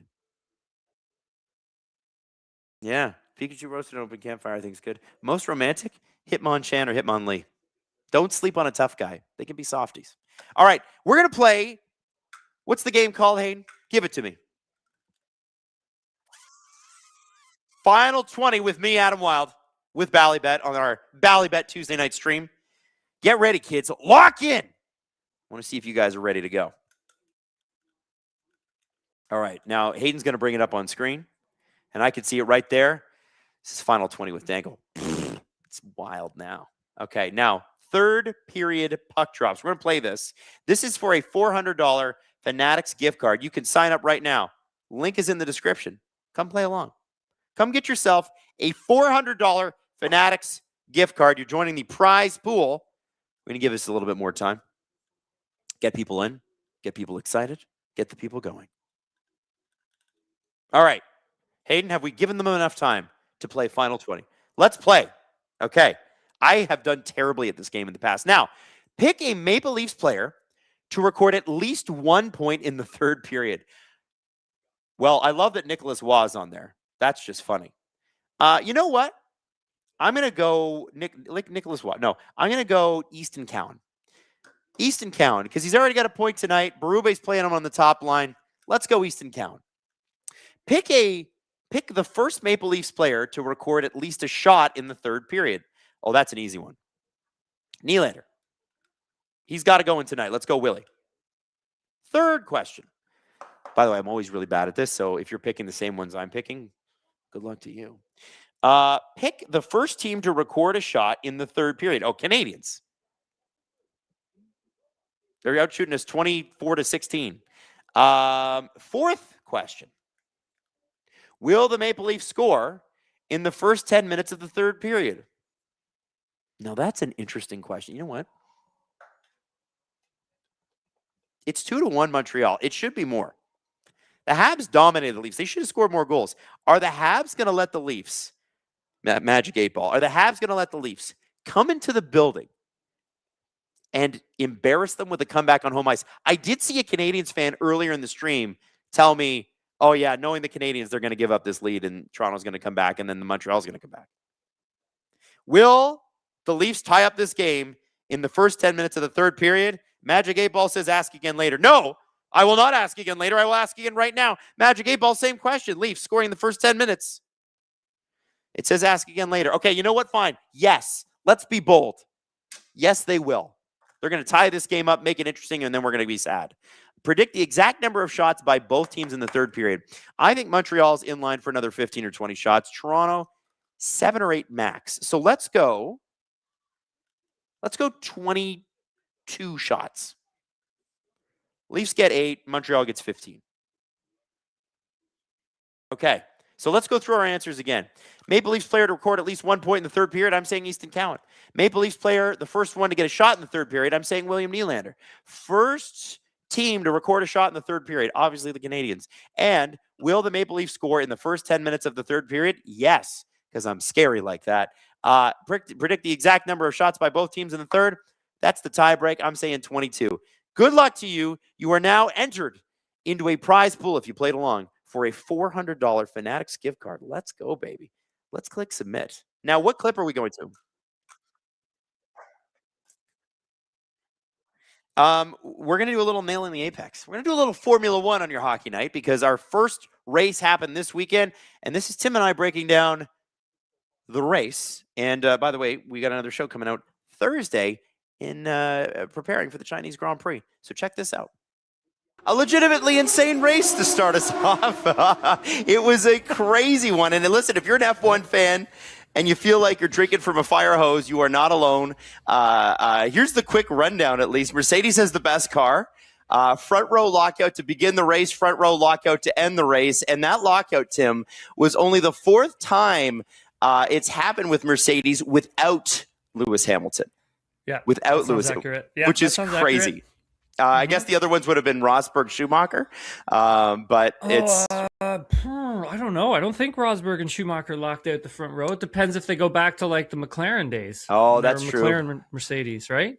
yeah. Because I don't think either one of those guys got a front row start when they were Mercedes. Well, it's kind of nuts here. We've got the Ferrari Mercedes rivalry seems to be back, which is great because if you're an F1 fan from the 2010s, that was sort of the main rivalry back then.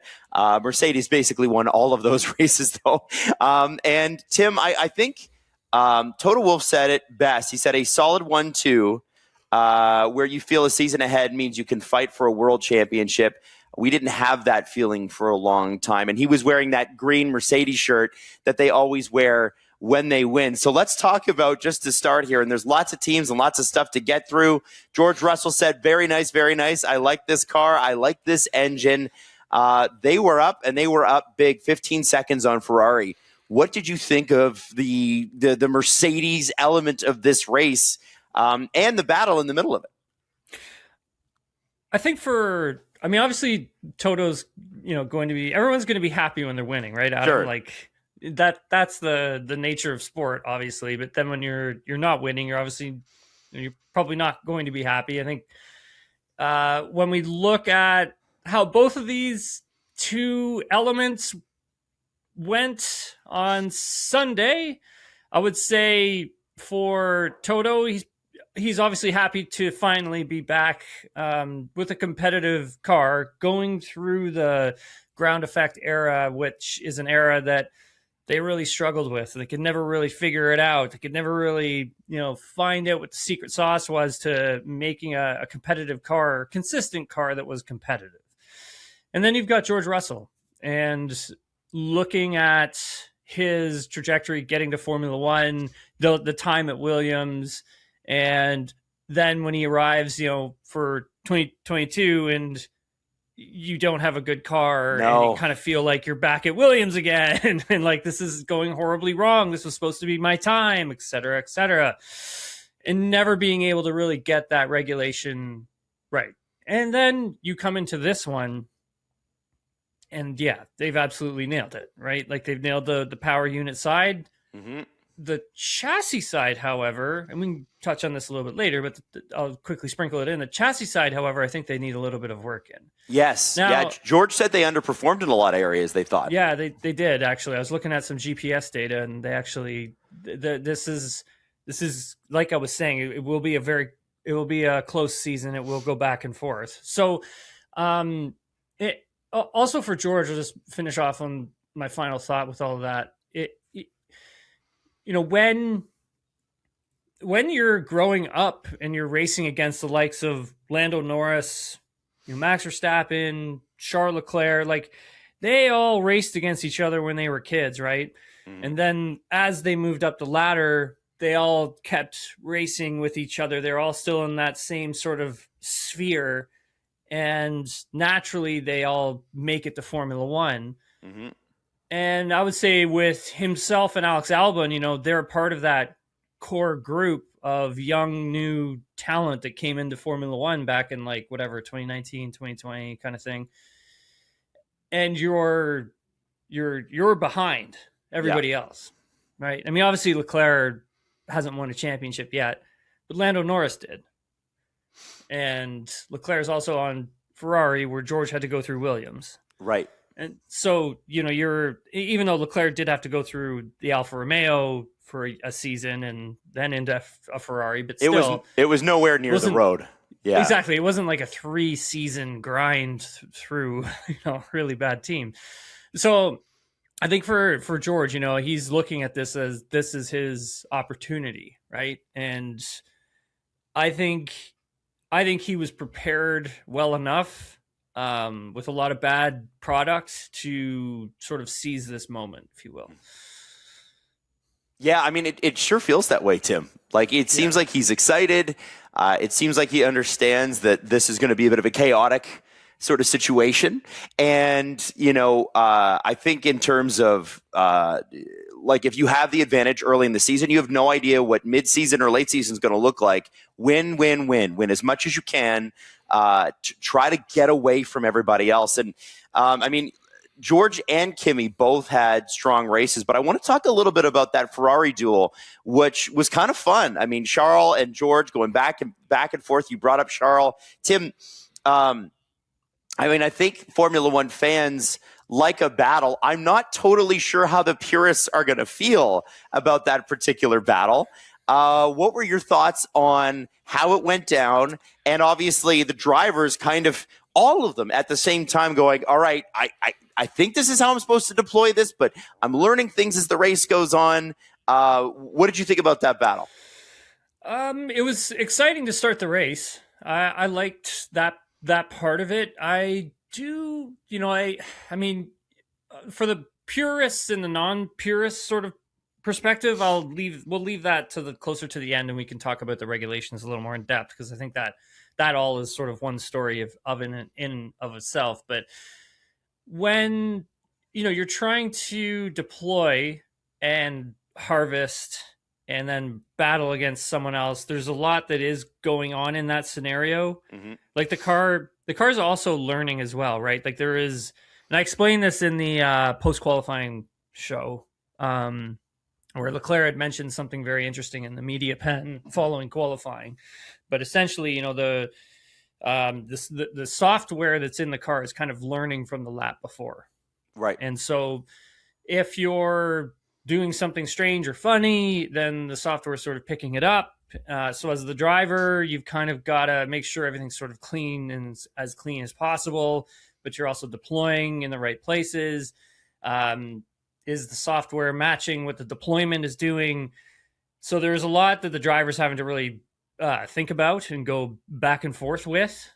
The passing and then repassing, I kind of saw those coming, because essentially the drivers are trying to like harvest as much as possible, deploy as much as possible to make an overtake, and then making sure you've deployed as much as possible without having depleted the entire battery, so you can defend once you've made your overtake. Mm-hmm. So you're kind of trying to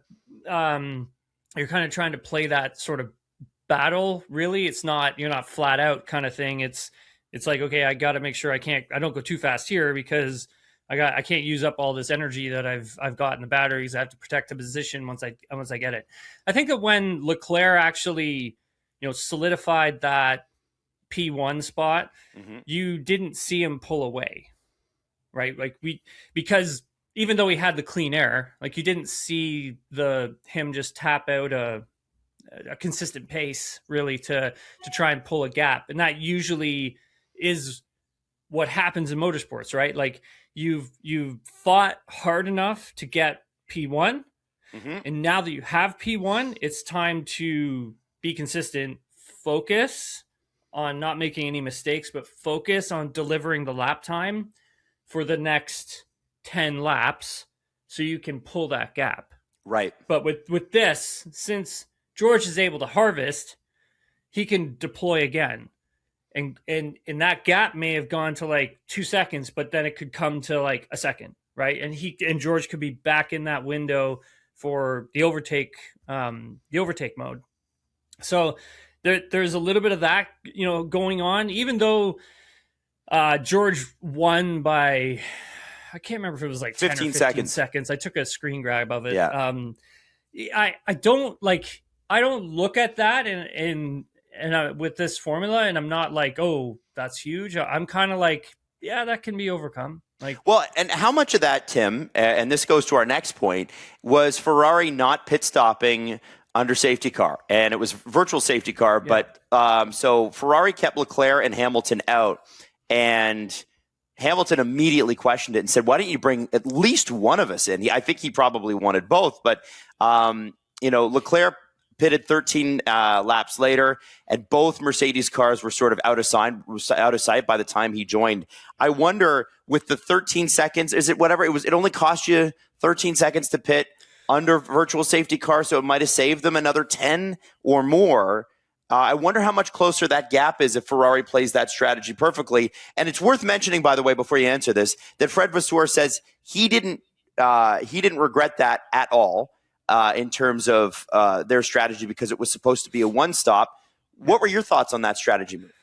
And Charles Leclerc sort of echoed, those two never talked to each other before talking to the media, but those two did echo the same thing. Like Leclerc actually said something similar in the post-race drivers press conference when I heard from him.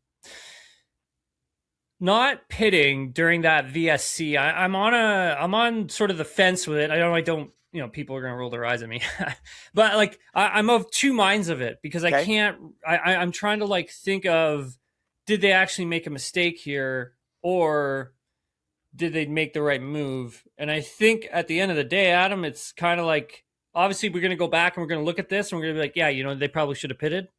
Yeah. But in that moment, it's kind of like, okay, do you pit under VSC knowing that it may end, but when you look at what George had done, George like knew that Hajar being stopped where he was stopped, he knew he was going to have enough time to get in and get a fresh set of tires and still maintain some sort of track position as he was coming out, because I think George was thinking he knew how long that mess was going to take to clean up. Right. So he basically rolled the dice on it and it paid off. Mm-hmm. But at the same time, you do have to think about these things as you are a driver.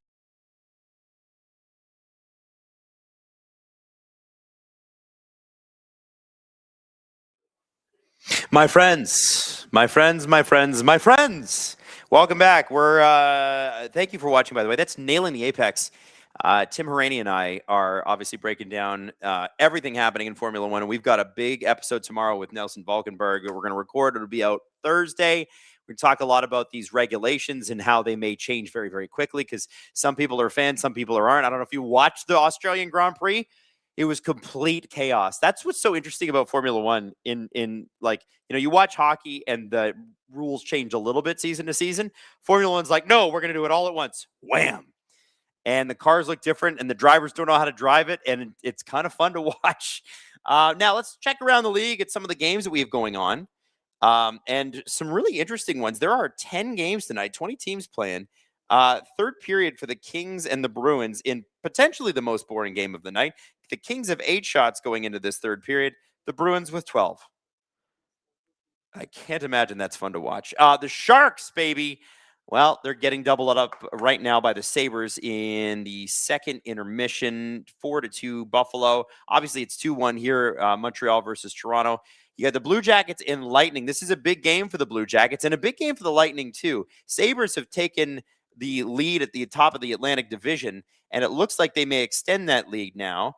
The Lightning down 3-2, but it's, midway through the game. Blue Jackets up 3-2. They're in a playoff race. They want to catch that last wild card team, which is Boston and or Montreal. Montreal is obviously in a good spot to be okay. The Wings are up 2-1 right now on the Panthers. 36 seconds left, and the Panthers are on a power play. 36 seconds left in the second intermission as we get underway here in Montreal. Cowan with a shot. Hey, the Leafs had the first shot of the first period, or the third period. I was wrong on our Bally bet final 20. I thought it would be the Habs. Well, maybe I'll be right about them scoring. And also, it was not William Nylander that got the first shot. It was Easton Cowan. We're in the second intermission of the Flames-Rangers game. We're bad at hockey bowl. Rangers up 3-0. That's got to feel good. Penguins in Carolina are playing. Nick Ehlers went down with a pretty nasty knee injury. I haven't got an update there. I hope it's just a bad bruise because that would be a brutal loss for the Hurricanes who've put in such a great season. The Penguins need this with, Malkin suspension, Crosby out. They've struggled a little bit, as you would expect, and it's kind of an important time of year, and they kind of don't want to fall out of that. They don't want to let Columbus gain any more ground on them, so that's good. Islanders, though, this is a big game for the Pens because the Islanders are losing 3-0 to the terrible Blues, and the Islanders are out shooting them 28-11. Jordan Binnington must be just standing on his head right now. Habs fans are definitely ticked. Thought a penalty should have been called there. Golden Knights tied with the Stars, second period. Mammoth and Wylde are playing as well. Minnesota up 1-0 in that game. Ducks and Jets just got underway. Oilers and Avs get underway at 10, as do the Preds and the Kraken. The playoff races are heating up, but I think that Metropolitan Division is very interesting tonight with the Islanders down 3-0, and the Penguins up 2-1. This is why we play the games. I would have expected the Penguins to lose their game and expected the Islanders to win theirs, just based on their opponents. Not so, not yet. Demidov with a great move on Benoit. Benny at least takes the body and is able to keep him away from it. But man, Demidov just looks dangerous.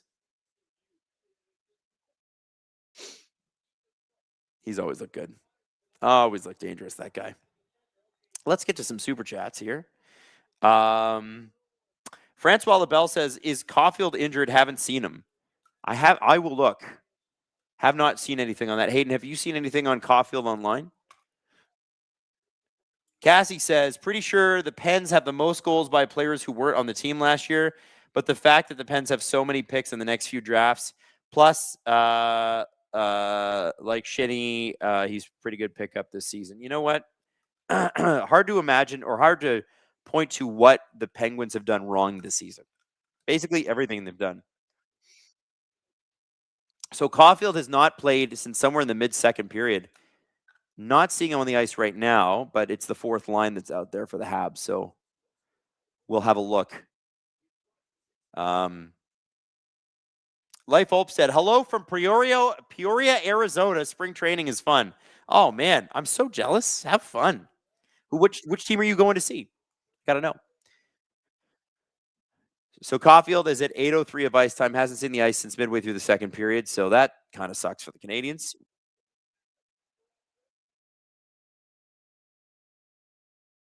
Okay, so everybody is up around 12. Okay. We'll see if he comes back. Nothing from Canadiens PR on Twitter? Okay. That's a bummer. I was hoping to see him score that goal tonight. I thought it was good. I thought it was a lock. He was looking dangerous too. Hopefully not hurt too bad. 17:01 left in this game. Well, in this third period. We could push this to overtime, guys. Like, are Montreal Canadiens fans ready for a Toronto Maple Leafs comeback in their home building? Are you guys ready for that? Will you survive it? That's all I got to know. Hudson gets his pocket picked by William Nylander there. Nylander tried to find Cowan. It looks like it's Nylander, Matthews, Cowan because Berube couldn't get much going. That second line with Tavares would now then feature Domi and Nyes. They just don't have the pieces, man. They just don't have the pieces. Islanders did just score, according to It's Just Julia. So they've finally broken it open. They have outplayed the St. Louis Blues just by the shot line there. Bally Bet, Tuesday night stream, Montreal, Toronto. Listen, it's always good, even if the teams aren't. In this case, it's one team that isn't good and one team that's looking pretty great, actually. But that's kind of the way it's been for most of the last 10 years, with the exception of 2021. Habs kind of fell off. Leafs came on. They had that one blip, the Habs did, where they made it all the way to the finals. Magic run out front. Evans is absolutely, I don't know if Evans didn't get the shot off that he wanted to, but all Joseph Woll did was put the glove out. I wouldn't even call that flashing the leather. He just kind of got it. But boy, nobody there to defend. Benoit Stetcher and nobody there to defend. We're lucky it was just Jake. No offense to Jake Evans, but we're lucky it was Jake Evans. You imagine that was Nick Suzuki? Good Lord.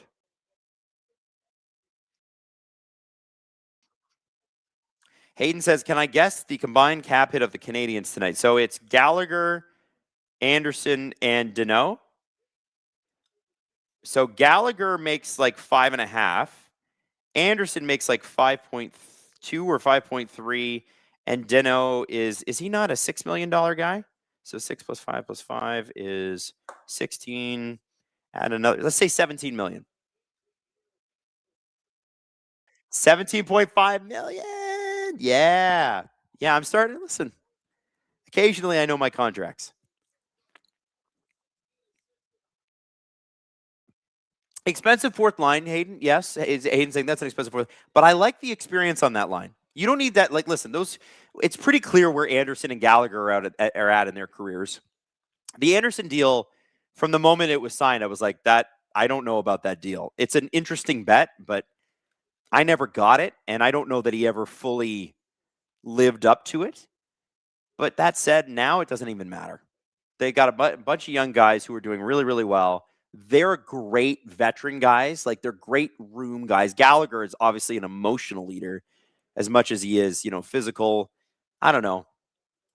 And I got to say, like, I love Phil Deneau. And I love him because he kicked the Leafs' butt, and I have to respect the hell out of him. What he did in 2021, I will never forget. He just shut Matthews and Marner down. Could not get anything going without Tavares in that lineup. And there's Phil Deneau right now with Anderson and Gallagher. Shots are 27-16. Leafs do have a shot in this period, but Montreal's got 3. And they ice the puck. And it's Bo Grew, who is playing his very first game with the Leafs this season, tearing it up with the AHL Marlies. He's on a line with what's supposed to be Nick Robertson and Easton Cowan, but Easton Cowan has moved up 2 lines to the first line now. And I don't know who's playing with him now. So it's Robertson and it's Michelli. Okay, I guess that makes sense. Michelli has been moved down. Quillen is just not playing. I don't know if he's not injured or if he's injured or something, but Matthews has taken double shifts from him. It's pretty clear Craig Berube does not like Jake Quillen. Rennie says, has Quillen played since last period? No, I don't think he has. I think Matthews is doing double shifts. Also, I just want to say, like, what do you got against this guy? You play him like 4 minutes a night. You're not going to be the coach here next year. Just play him. So Quillen's got 5 minutes and 11 seconds of ice time right now. Craig, you're not going to be here next year. What? Bo Grew's got 9:18. And Jacob Quillen, a guy who's been lighting up for you with the Marlies, loses a faceoff. The last time I saw Quillen play, he lost a faceoff draw, and then Berube just never played him again.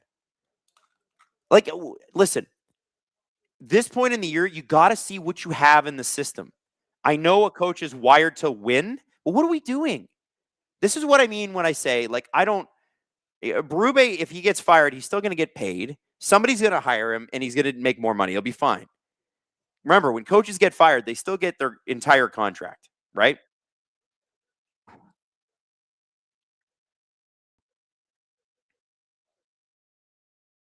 So Quillen has got 5 minutes and 11 seconds of ice time, so I don't think he's played since late first, early second period. Dakota Joshua is the next closest at 7 minutes and 15 seconds.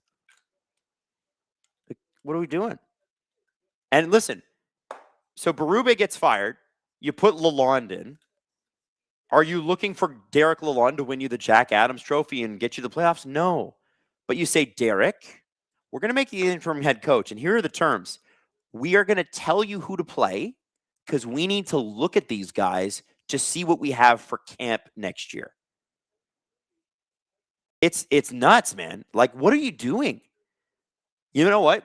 Might as well just send Quillen back down and put Yarncroke back in the lineup. Like, if you're going to do this, you love Calle Yarncroke so much, put him in the lineup then. Put him in the lineup. Ryu says Craig Berube is a hockey terrorist. I think Craig Berube is damn frustrated with his position. I think this team makes him look really bad. I think he said, I can't give them this and this. Imagine a coach saying to the media, I can't give them a heart. He basically described the Leafs as the Tin Man. And you know what? He might not be wrong. But, dude, play guys that at least the Leafs need to have a look at. Obnoxious. Rennie says, why the hell does Quillen get punished for stuff that veterans do all the time? Damn, man. Dude, listen, I know. Hey, you know what? Forget veterans. Quillen gets punished for stuff that rookies do. And I understand he's not as young as Cowan, but, like, come on, man. This is crazy. Now, I got a question for you. The Leafs have not come out strong in this period, let's be honest. But do they have a squeaker? Can they tie this game up? If you're going to live bet this game, I would join with Bally Bet. We've got this code. It's called Go to the Net. It's just all one word. Go to the net. Go to the net. Ah! Like Oliver Kapanen did in the first period. Download the Bally Bet app and register with promo code Go to the Net. Make your first deposit. If you choose a bet and submit a wager of at least $10, you can get bonuses based on what you wager. So if you go for odds greater than or equal to minus 500 or plus 300, you get $50 in bonus bets. Greater than or equal to plus 300 or less than plus 900, that's $200 in bonus bets. Odds greater than or equal to plus 900, you will receive $400 in bonus bets. So we're talking long shots here. You can make it about the Oscars. You can live bet tonight's game. You can do whatever you want. Just join Ballybet today. Link in the description below. Offer void in Ontario, but you can still sign up for Ballybet in Ontario, okay? You can still be a part of it. And you should be.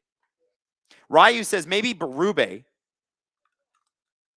is already fired, but Treliving's BlackBerry is in charge, so he can't send the message since Tree takes 14 days to make a business decision. I know.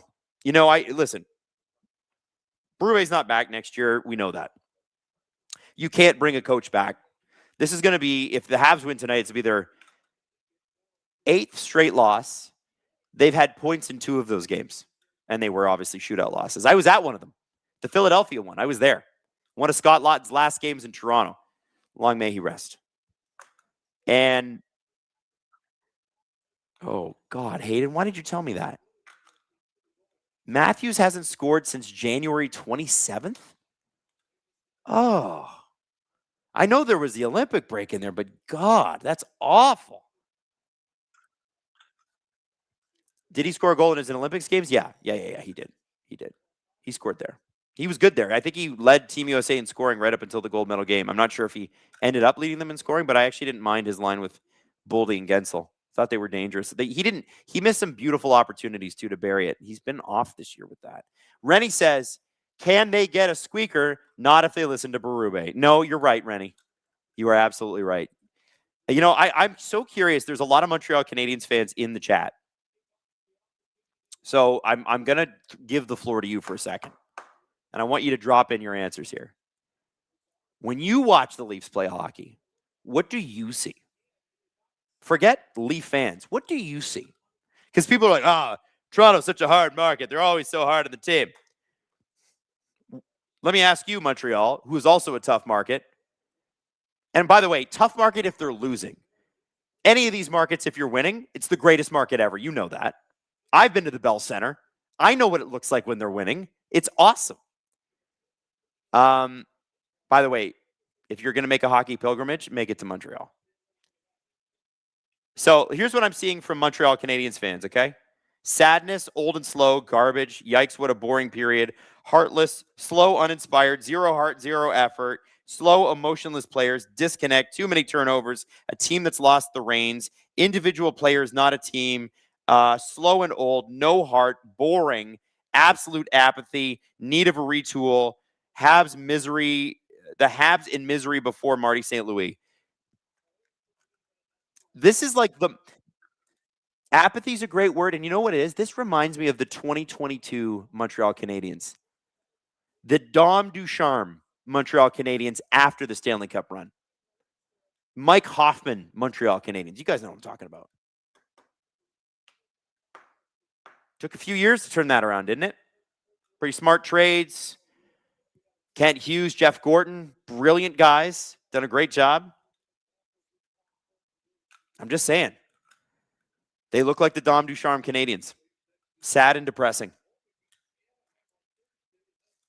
Celtic Warrior says, I have a bigger chance of my mother-in-law liking me after 17 years than the Leafs do of tying this game. Well, listen, maybe both things are possible. It's still 2-1. Montreal has not, they should have buried one. Oh, here comes Bo Grew. Nice move, Bo Grew. That would have been a heck of a goal. I think Bo Grew is from Quebec, too. I mean, with a name like that, you would think. No, he's actually from France. That's hilarious. From Rouen, but he's actually, he technically falls under the Canadian designation in international play, which is why he didn't play for Team France. I forgot that. He'd have to live there for 18 months. But yeah, Beau Gru was born in Rouen, France.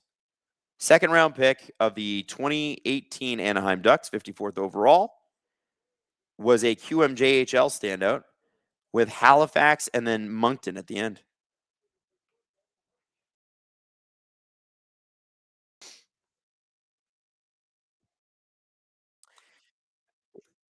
Hayden's saying, listen, this is a good time to shamelessly promote the CHL videos we do. That's QMJHL, the Q It Up, the OHL, Oh Wow, and the Big Dubs videos. Steve has taken the last couple of weeks off and allowed me to step into the Steve Dangle chair of hosting. And so those videos are out. Check them out. You get a good little mix of some overage players that are just wrecking shop and some of the guys who are going to be drafted this year. Man, some of these players are just so stinking talented. It's crazy. And it's like, oh yeah, this guy's 16 and he's done shit you've never seen before. The future is bright for hockey. It's going to be amazing.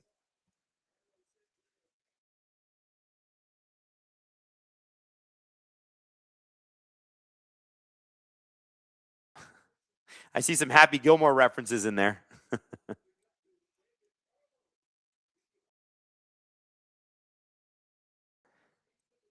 There's Robertson, Michelli, and Gru out there again.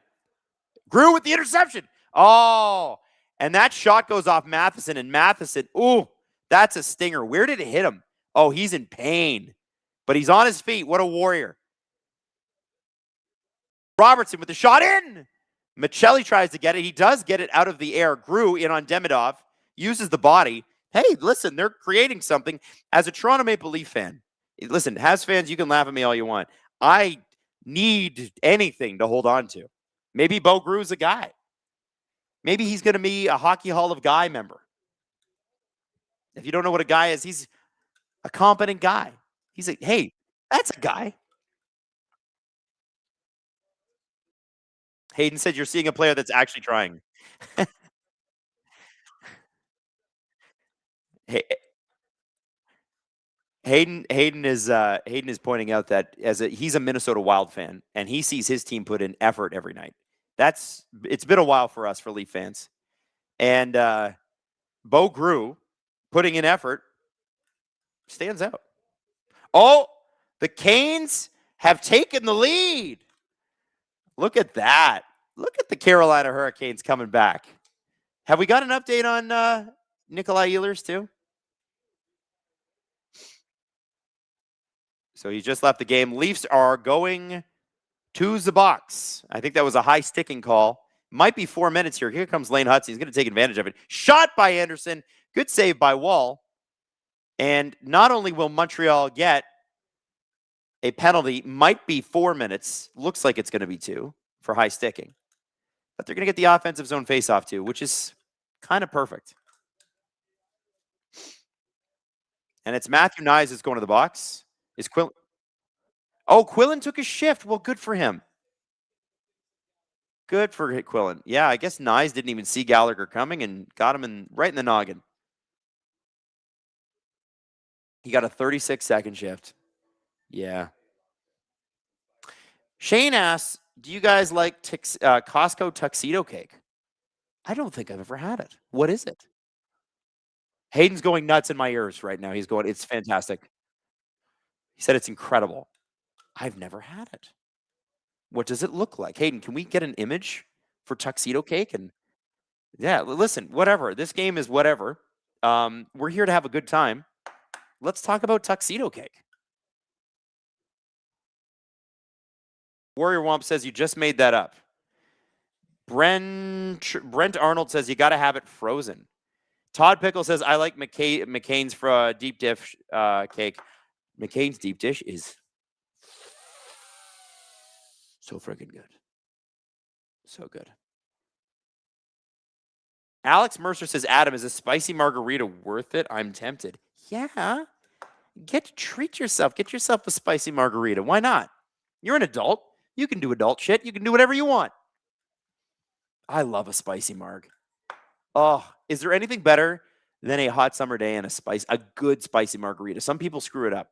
It's got to be really spicy around the ring, like around the rim of the thing. A little spice, a little cold. And you kind of have that moment where it's that sour and spicy. And it's the best. All right, tuxedo cake on screen for everybody to see. Let's have a look at this thing. All right. Oh, wow. Okay, I've never seen that. So are those layers of ice cream? Is that chocolate and vanilla ice cream with frosting on top? And what are those little pebbles? Are they? Okay, so it's like pieces of chocolate icing and vanilla icing. By the way, Caulfield is sort of stepping on the ice here, so he's back, hopefully healthy. Free cake for everybody if he scores. I'm kidding. I can't support that. Francois Labelle, do you put Costco gravy on that cake? Hell yeah, you do. Costco gravy. Let's go.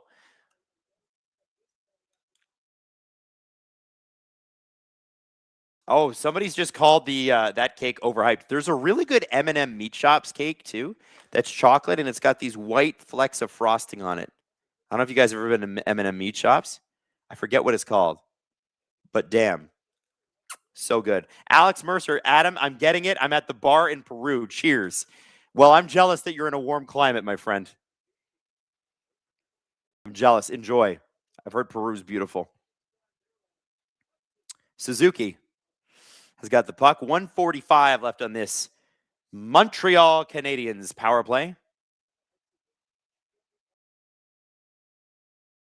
Suzuki brings it in. Caulfield on the corner. Remember, if Caulfield scores tonight, he will set his own personal best for goals in a season with 38.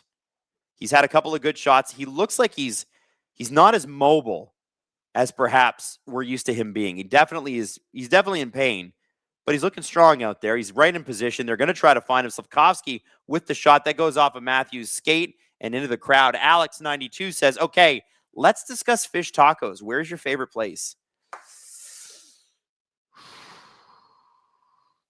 Okay, so fish tacos, it depends on what type of fish. It depends on whether you like it battered or grilled. I prefer grilled over fried fish. Although, if you get a good fried fish with fresh lemon, life-changing. PEI. Hayden says PEI. It's amazing. I've never had fish tacos in PEI, but I can assume with the ocean right there that it might be good. 1 minute left in this power play, by the way. We'll come back to these fish tacos. Suzuki. Shot across, and that's going to get out of the zone. Popped over the Habs player's stick. Hudson resetting. Leafs trying to clog the neutral zone here. Hudson drops it back to Demidov. Demidov makes the move, gets the pass into Suzuki, and the Habs gain the zone. Actually, pretty cleanly, too. Slavkovsky down low to Suzuki. Caulfield down low looking for a shot to get goal number 38. They keep passing it across. And I think we have a glove pass here, and I think Caulfield's pissed about it. He wants that goal. A lot of restaurants say they can make a good fish taco, and I'll have to be honest with you, most of them can't. I haven't had a really good fish taco in a long time. So if you have any recommendations around Toronto, I will gladly take them. Ceci Roth says, Adam, I'm going to drop off a tuxedo cake at SDPN. I won't say no to that. It's kind of crazy, too, when you think about, like, ice cream cake. Like, who thought, you know what? Instead of ice cream on the cake, let's put ice cream in the cake. Let's make the cake ice cream and more ice cream than cake. Ice cream cake is, who came up with that? Smart. Food hypothetical coming in from Hayden. What do you say, Hayden?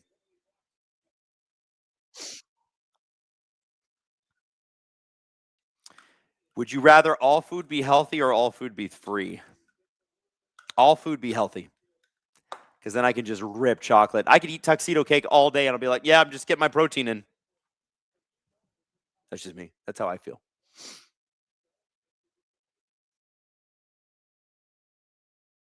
Smoke Water 18 says Dr. DQ was a genius. Was DQ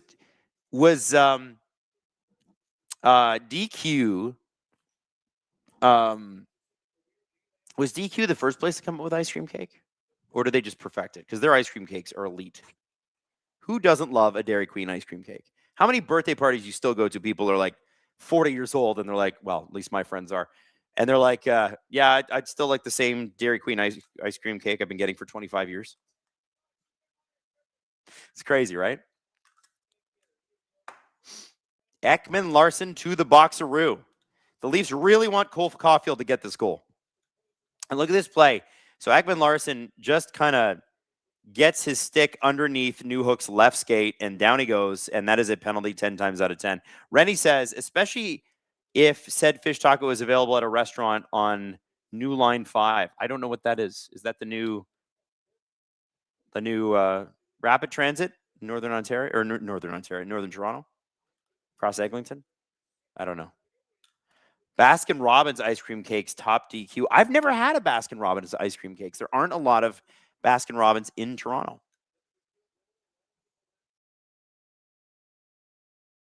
I have to try it. Hudson at the blue line. Caulfield in the corner again. McCabe is being extra rough on Caulfield. I don't know if you guys have noticed that. He's trying to he's like, I know you're hurt, so I'm going to make life a little painful. Here comes Caulfield at the side of the net, looking. Slafkovsky's got 3 Leafs covering him. Suzuki to Caulfield. Slafkovsky misses it in front of the net. Demidov was wide open for a slapper. But every time Suzuki found Demidov for a slapper, Demidov would just pass it back. You almost have to wonder if Suzuki's like, buddy, if you're going to make me pass you the puck, shoot it, please. I know you're a disher, but shoot it. We know you got a good shot. C. Landy says, keep your head up. Love SDPN content. Thank you very much. I'm assuming you're a Habs fan, and I appreciate you. Montreal has always been so amazing to us. And, I know we're Leaf fans, but we do cover the whole NHL. And, the Leafs are always a pretty bad story in it. It's been a few years since the Leafs were a good story. Let's put it that way. Oh, Doc had a beautiful opportunity, just couldn't connect. He had Joseph Woll beat. Gallagher behind the net. Doc, Newhook, who drew the penalty, back to Doc. Dobson, shot, and a great save by Joseph Woll. He sees it the whole way. Oh, C. Landy is a Blackhawks fan. Hey, you guys are in a better position than we are. I was going to say we're in the same boat. No, we're not. We're not. G. Lou says, not sure if you guys have friendlies, but they have amazing ice cream cakes with this magical blue icing. So when I was growing up, because my mom is from Pennsylvania, as I've told you guys many times, we were on road trips all the time to go see my aunt in Harrisburg, go down to Pittsburgh.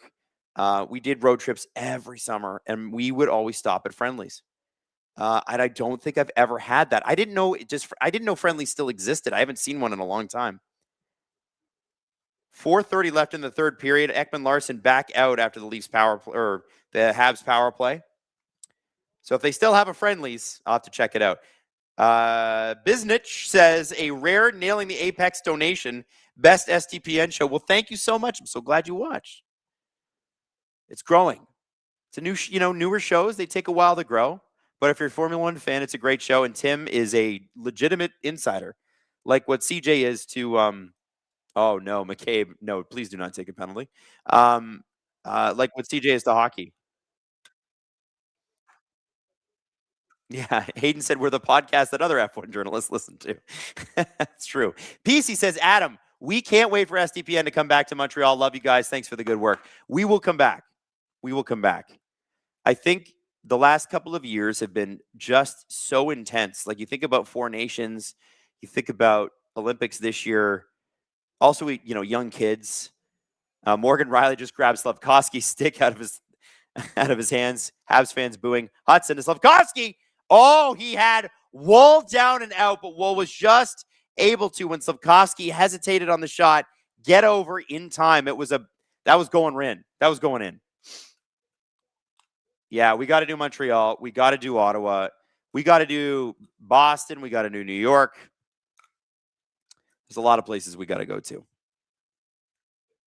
It's just, it's what it is too, is it's like there's so much happening throughout a season.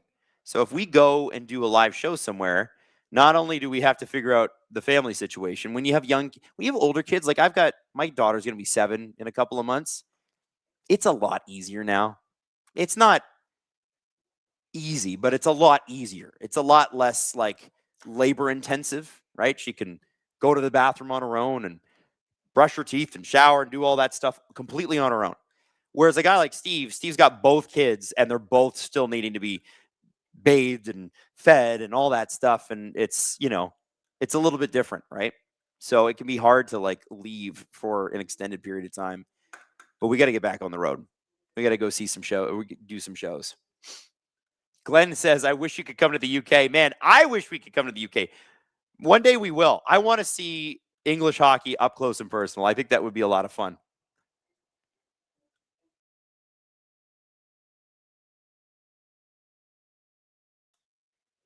Todd Pickle says, let's see some 34 Magic or 88.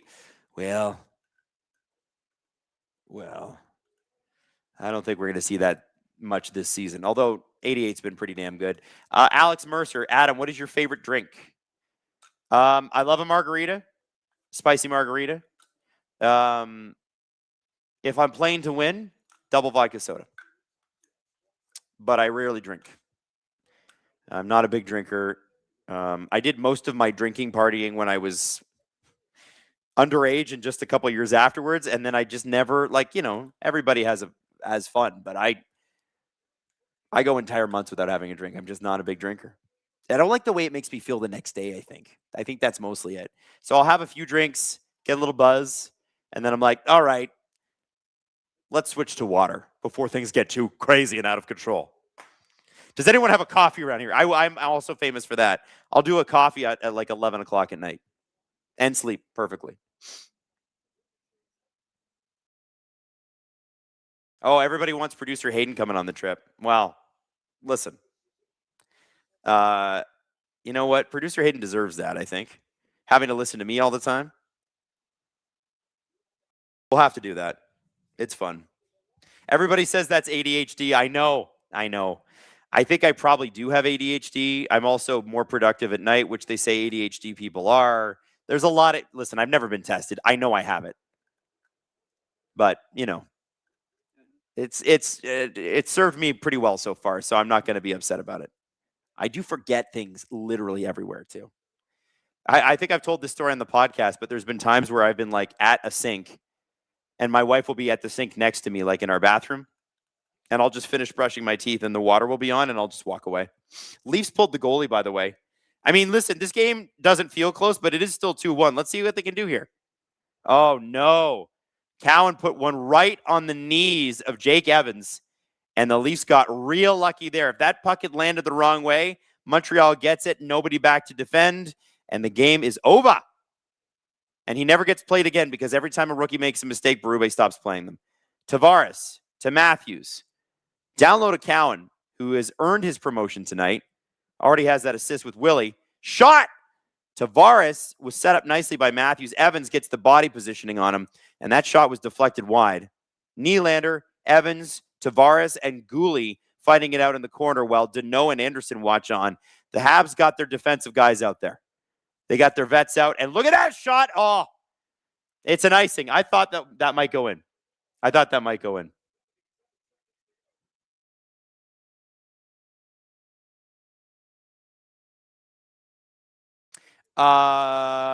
Hayden says, do I want to guess Quillen's ice time? I'm going to say 6:13. Oh, 7:57. Oh, they gave him some shifts in the third period. How nice.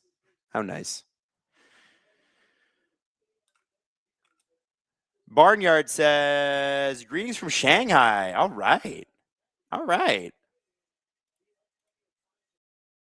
Mike has jokes, says, who's submitting their resignation first? They shouldn't even be allowed to. Just walk away. Berube called a timeout.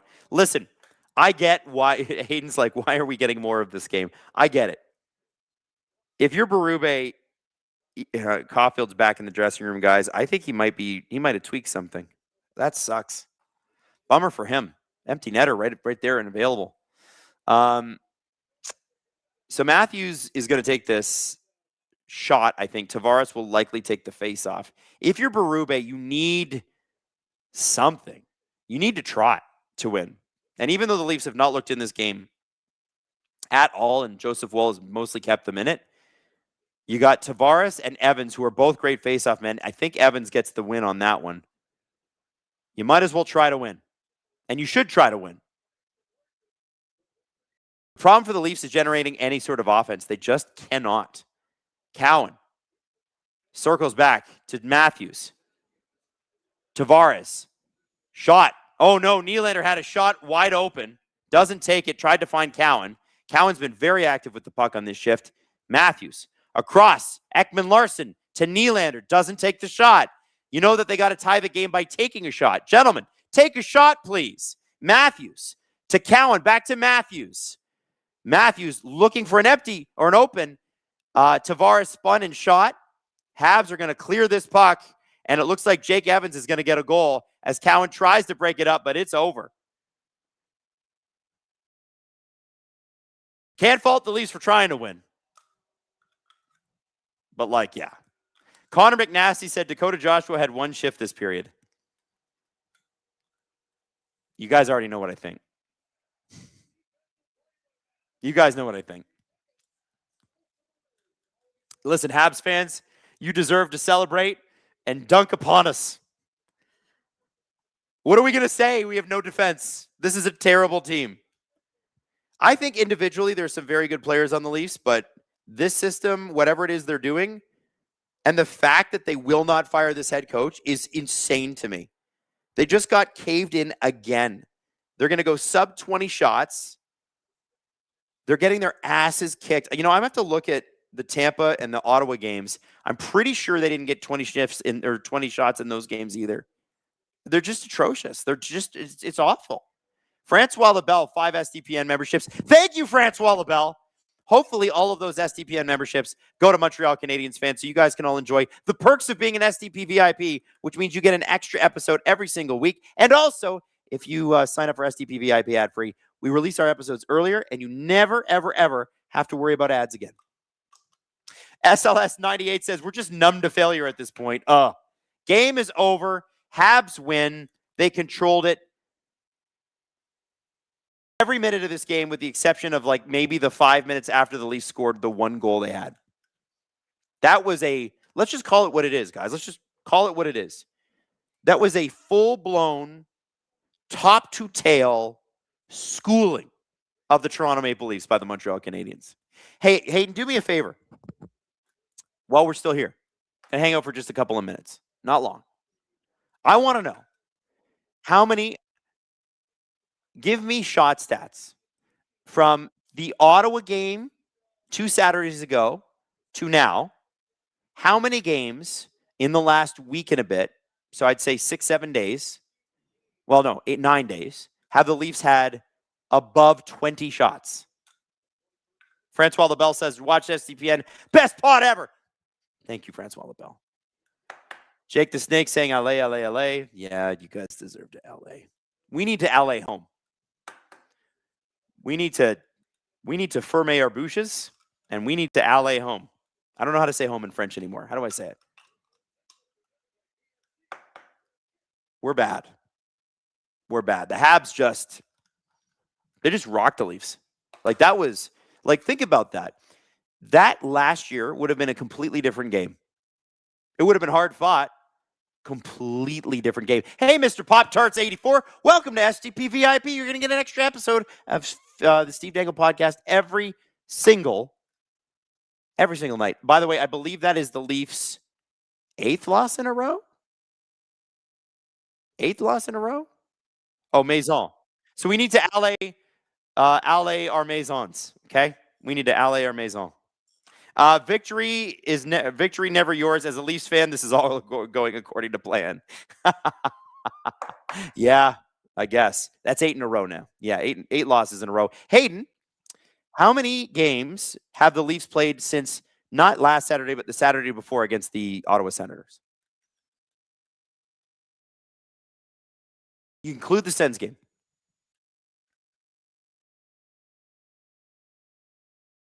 Okay. 6 games in the last 9 days. So everybody's a little tired. Everybody's got a compressed schedule, okay? 6 games, 9 days. It's intense. How many of those games, in those 6 games, all of which were losses for the Leafs, did the Leafs have over 20 shots? Every single one, except for tonight. How many of those games did they have over 25 shots? 23 against Ottawa. How much against Philly? 31 against Philly. 27 against New Jersey. 32 against the Rangers. These are bad teams. Yikes. And 29 against, they had 29 shots on Tampa. That's great. How many of those games have they outshot the opponent? And remember, I'm talking about shit teams here. We're talking about Philly. We're talking about New York. We're talking about New Jersey. They only outshot the Rangers. And they outshot the Flyers too. Yuck. All right, Hayden says the shots allowed are what's important. Give it to me, Hayden. Hold on. So Tampa 33, New York 20. How many against New York? 24, but the Rangers suck. Allowed 47 shots against the Devils. 47 shots against the Devils. 25 against the Flyers. So Sens 40. Flyers how many? And then the Flyers, and then New Jersey was 47. And then New York was 25. And then Tampa this past Saturday was 40, was it not? 33. And then the Habs got they got 33 tonight. Oh my God. They are, listen, at least the Canucks are trying. These guys, they're done with this coach. I do think, Brian Burke mentioned when he fired Ron Wilson was getting booed at the Air Canada Center, which is what we used to call it. And Brian Burke was like, he's a friend of mine, and I can't put him back in that environment. Leaf fans aren't booing Berube, but they're booing the team.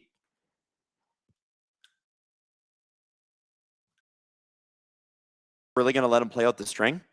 How many games do the Leafs need to lose before they stop? Before they stop doing this? Stop putting this man through this. Like, this needs to go. Like, you need to show that there's some life here, guys. And my point to Steve and to Jesse, if you guys were around for the first intermission, is listen, I know the season's lost. I get it. Here's what you do. Bring in a coach who doesn't play this system and play any other system. Start playing rookies. Start playing guys from the Marlies and see what you have. Rather than starting October next year, coming out of training camp and crossing your fingers and going, sure hope this player's good outside of training camp. And people are like, oh, but it's garbage time in the season in the NHL. Oh, no, there's playoff races going on. The Montreal Canadiens needed to beat the Leafs tonight. They needed to win the game. They did. They were clinical about it. Dobish was awesome. Their defense was awesome. Their offensive reloads were awesome. Awesome. They need to win. There are lots of teams that still need to win, and the Leafs are playing a lot of them. And they're going to be competitive games. Maybe not for the Leafs' perspective.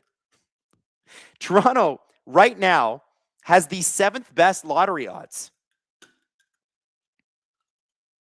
The 7th best. We might just get into that top 5.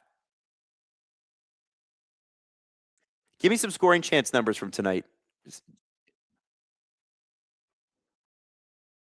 So Toronto had 15 scoring chances tonight. 6 of them were high danger.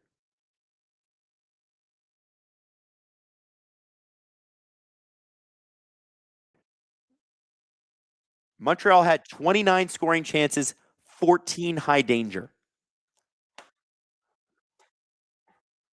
So basically 50% of Montreal's high danger, 50% of Montreal's scoring chances were high danger. 50% roughly. Montreal's expected goals 3.25. What was Toronto's, just for fun? 1.99, and Matthews had the highest expected goals at what? 0.38? He would rank 7th in the entire game. Basically behind the entire Habs first line. The Habs, so Matthews is the top expected goals Leaf behind the Habs' first two lines, their entire top six, and Lane Hudson. Like, what?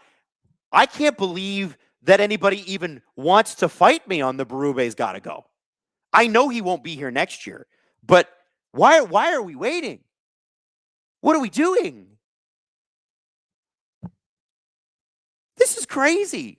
I can't believe this. You cannot be this paralyzed. You cannot be this inactive. You can't look like this. You can't. Habs fans know what this looks like. You know what the Habs did? They acted. They fired the coach. Ducharme did not make a full season. And then they took they went through some pain and some suffering, and they've turned it around. And last year, we finally started to see signs of life. Rough start for Marty St. Louis last year. Ended great, made the playoffs, won a game. Great. This year, you get Danault back. You got the emergence of Oliver Kapanen as your second line center. All of a sudden, it's like, man, Canadians are a team now. And they play fast like a team. The NHL, it's crazy to me. The NHL is getting fast and tough. And the Leafs are slow and weak. It's not that their players aren't tough. Ekman Larsson's tough. Nyes is tough. There's tough guys. Joshua's tough. Are they playing tough? I'm not going to sit here and tell you this Leafs roster isn't tough. They don't play tough. They play slow. They play boring. Ugh.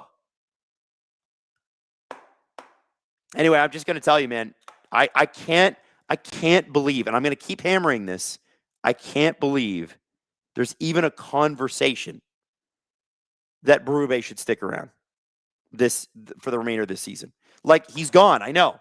Oh, but who will take over? I don't know. Derek Lalonde. Steve Sullivan can do it. I don't care. Just play any system that's different from this one. It's crazy. S. Priley says, the answer every time is at least one more game. That's so true. SLS says the Leafs had 2 shots in the third period. I'm not forcing my future kids to become Leaf fans. I am. They have to share in this punishment. Nick Dabbs, 2 more losses, and we tie our all-time record. Hey, baby, it's coming. S. Priley says, when will you get frustrated enough to be on LFR? That's hallowed ground. That's Steve's thing. I'm going to let him have that. Anyway, they gotta get rid of this coach. But maybe they want to be depressing and bad. I don't know if you guys saw this. There were some $200 Leaf tickets last Saturday that were going for less than $100. $200 a ticket face value. They can't sell them for $100. Hayden's got a family member that's got tickets. He can't get rid of them. We're selling our Leaf tickets, by the way, at Costco. Costco's buying excess tickets and trying to sell them at Costco. We used to make fun of the Sens fans for that. What are we doing? This is crazy. I just can't believe this. And you know what? They'll do what they've done all season, which is next to nothing. The only day that they did anything was trade deadline day. After that, they brought in Troy Stetcher. Oh, brilliant. How much money are you making every year? Is it $5 million to be the general manager or whatever? This is what we're paying for. Are you serious? Come on. Anyway, I love you all. Habs fans, thank you so much for joining us tonight. You guys are always a riot. Win or lose, always have a blast with you. To fans of other teams that are not the Habs or the Leafs, love you. Thank you for being here. To Leaf fans, if we're going to go down like this, we're going down together, and we're going to have some laughs along the way, okay? We will have fun. Bad teams can be hilarious, and this team is comical. So at least let's crack some jokes. I had a really great time with you guys on the stream tonight. It was a blast. It was a very long day today, and you guys made it worth it just because I've been filling in on my mom's morning show, and I have to get up at 4 a.m. tomorrow. Oy. But it's fun. You guys made it great. Thank you so much. We will be back again, I believe, at the end of the week. So we'll see you then. And yeah, love you all. And oh yeah, Hayden, our producer, Robert running the chat. Love you guys too. Thank you so much for all your hard work tonight. Everybody, Steve Dangle podcast tomorrow. We will see you then.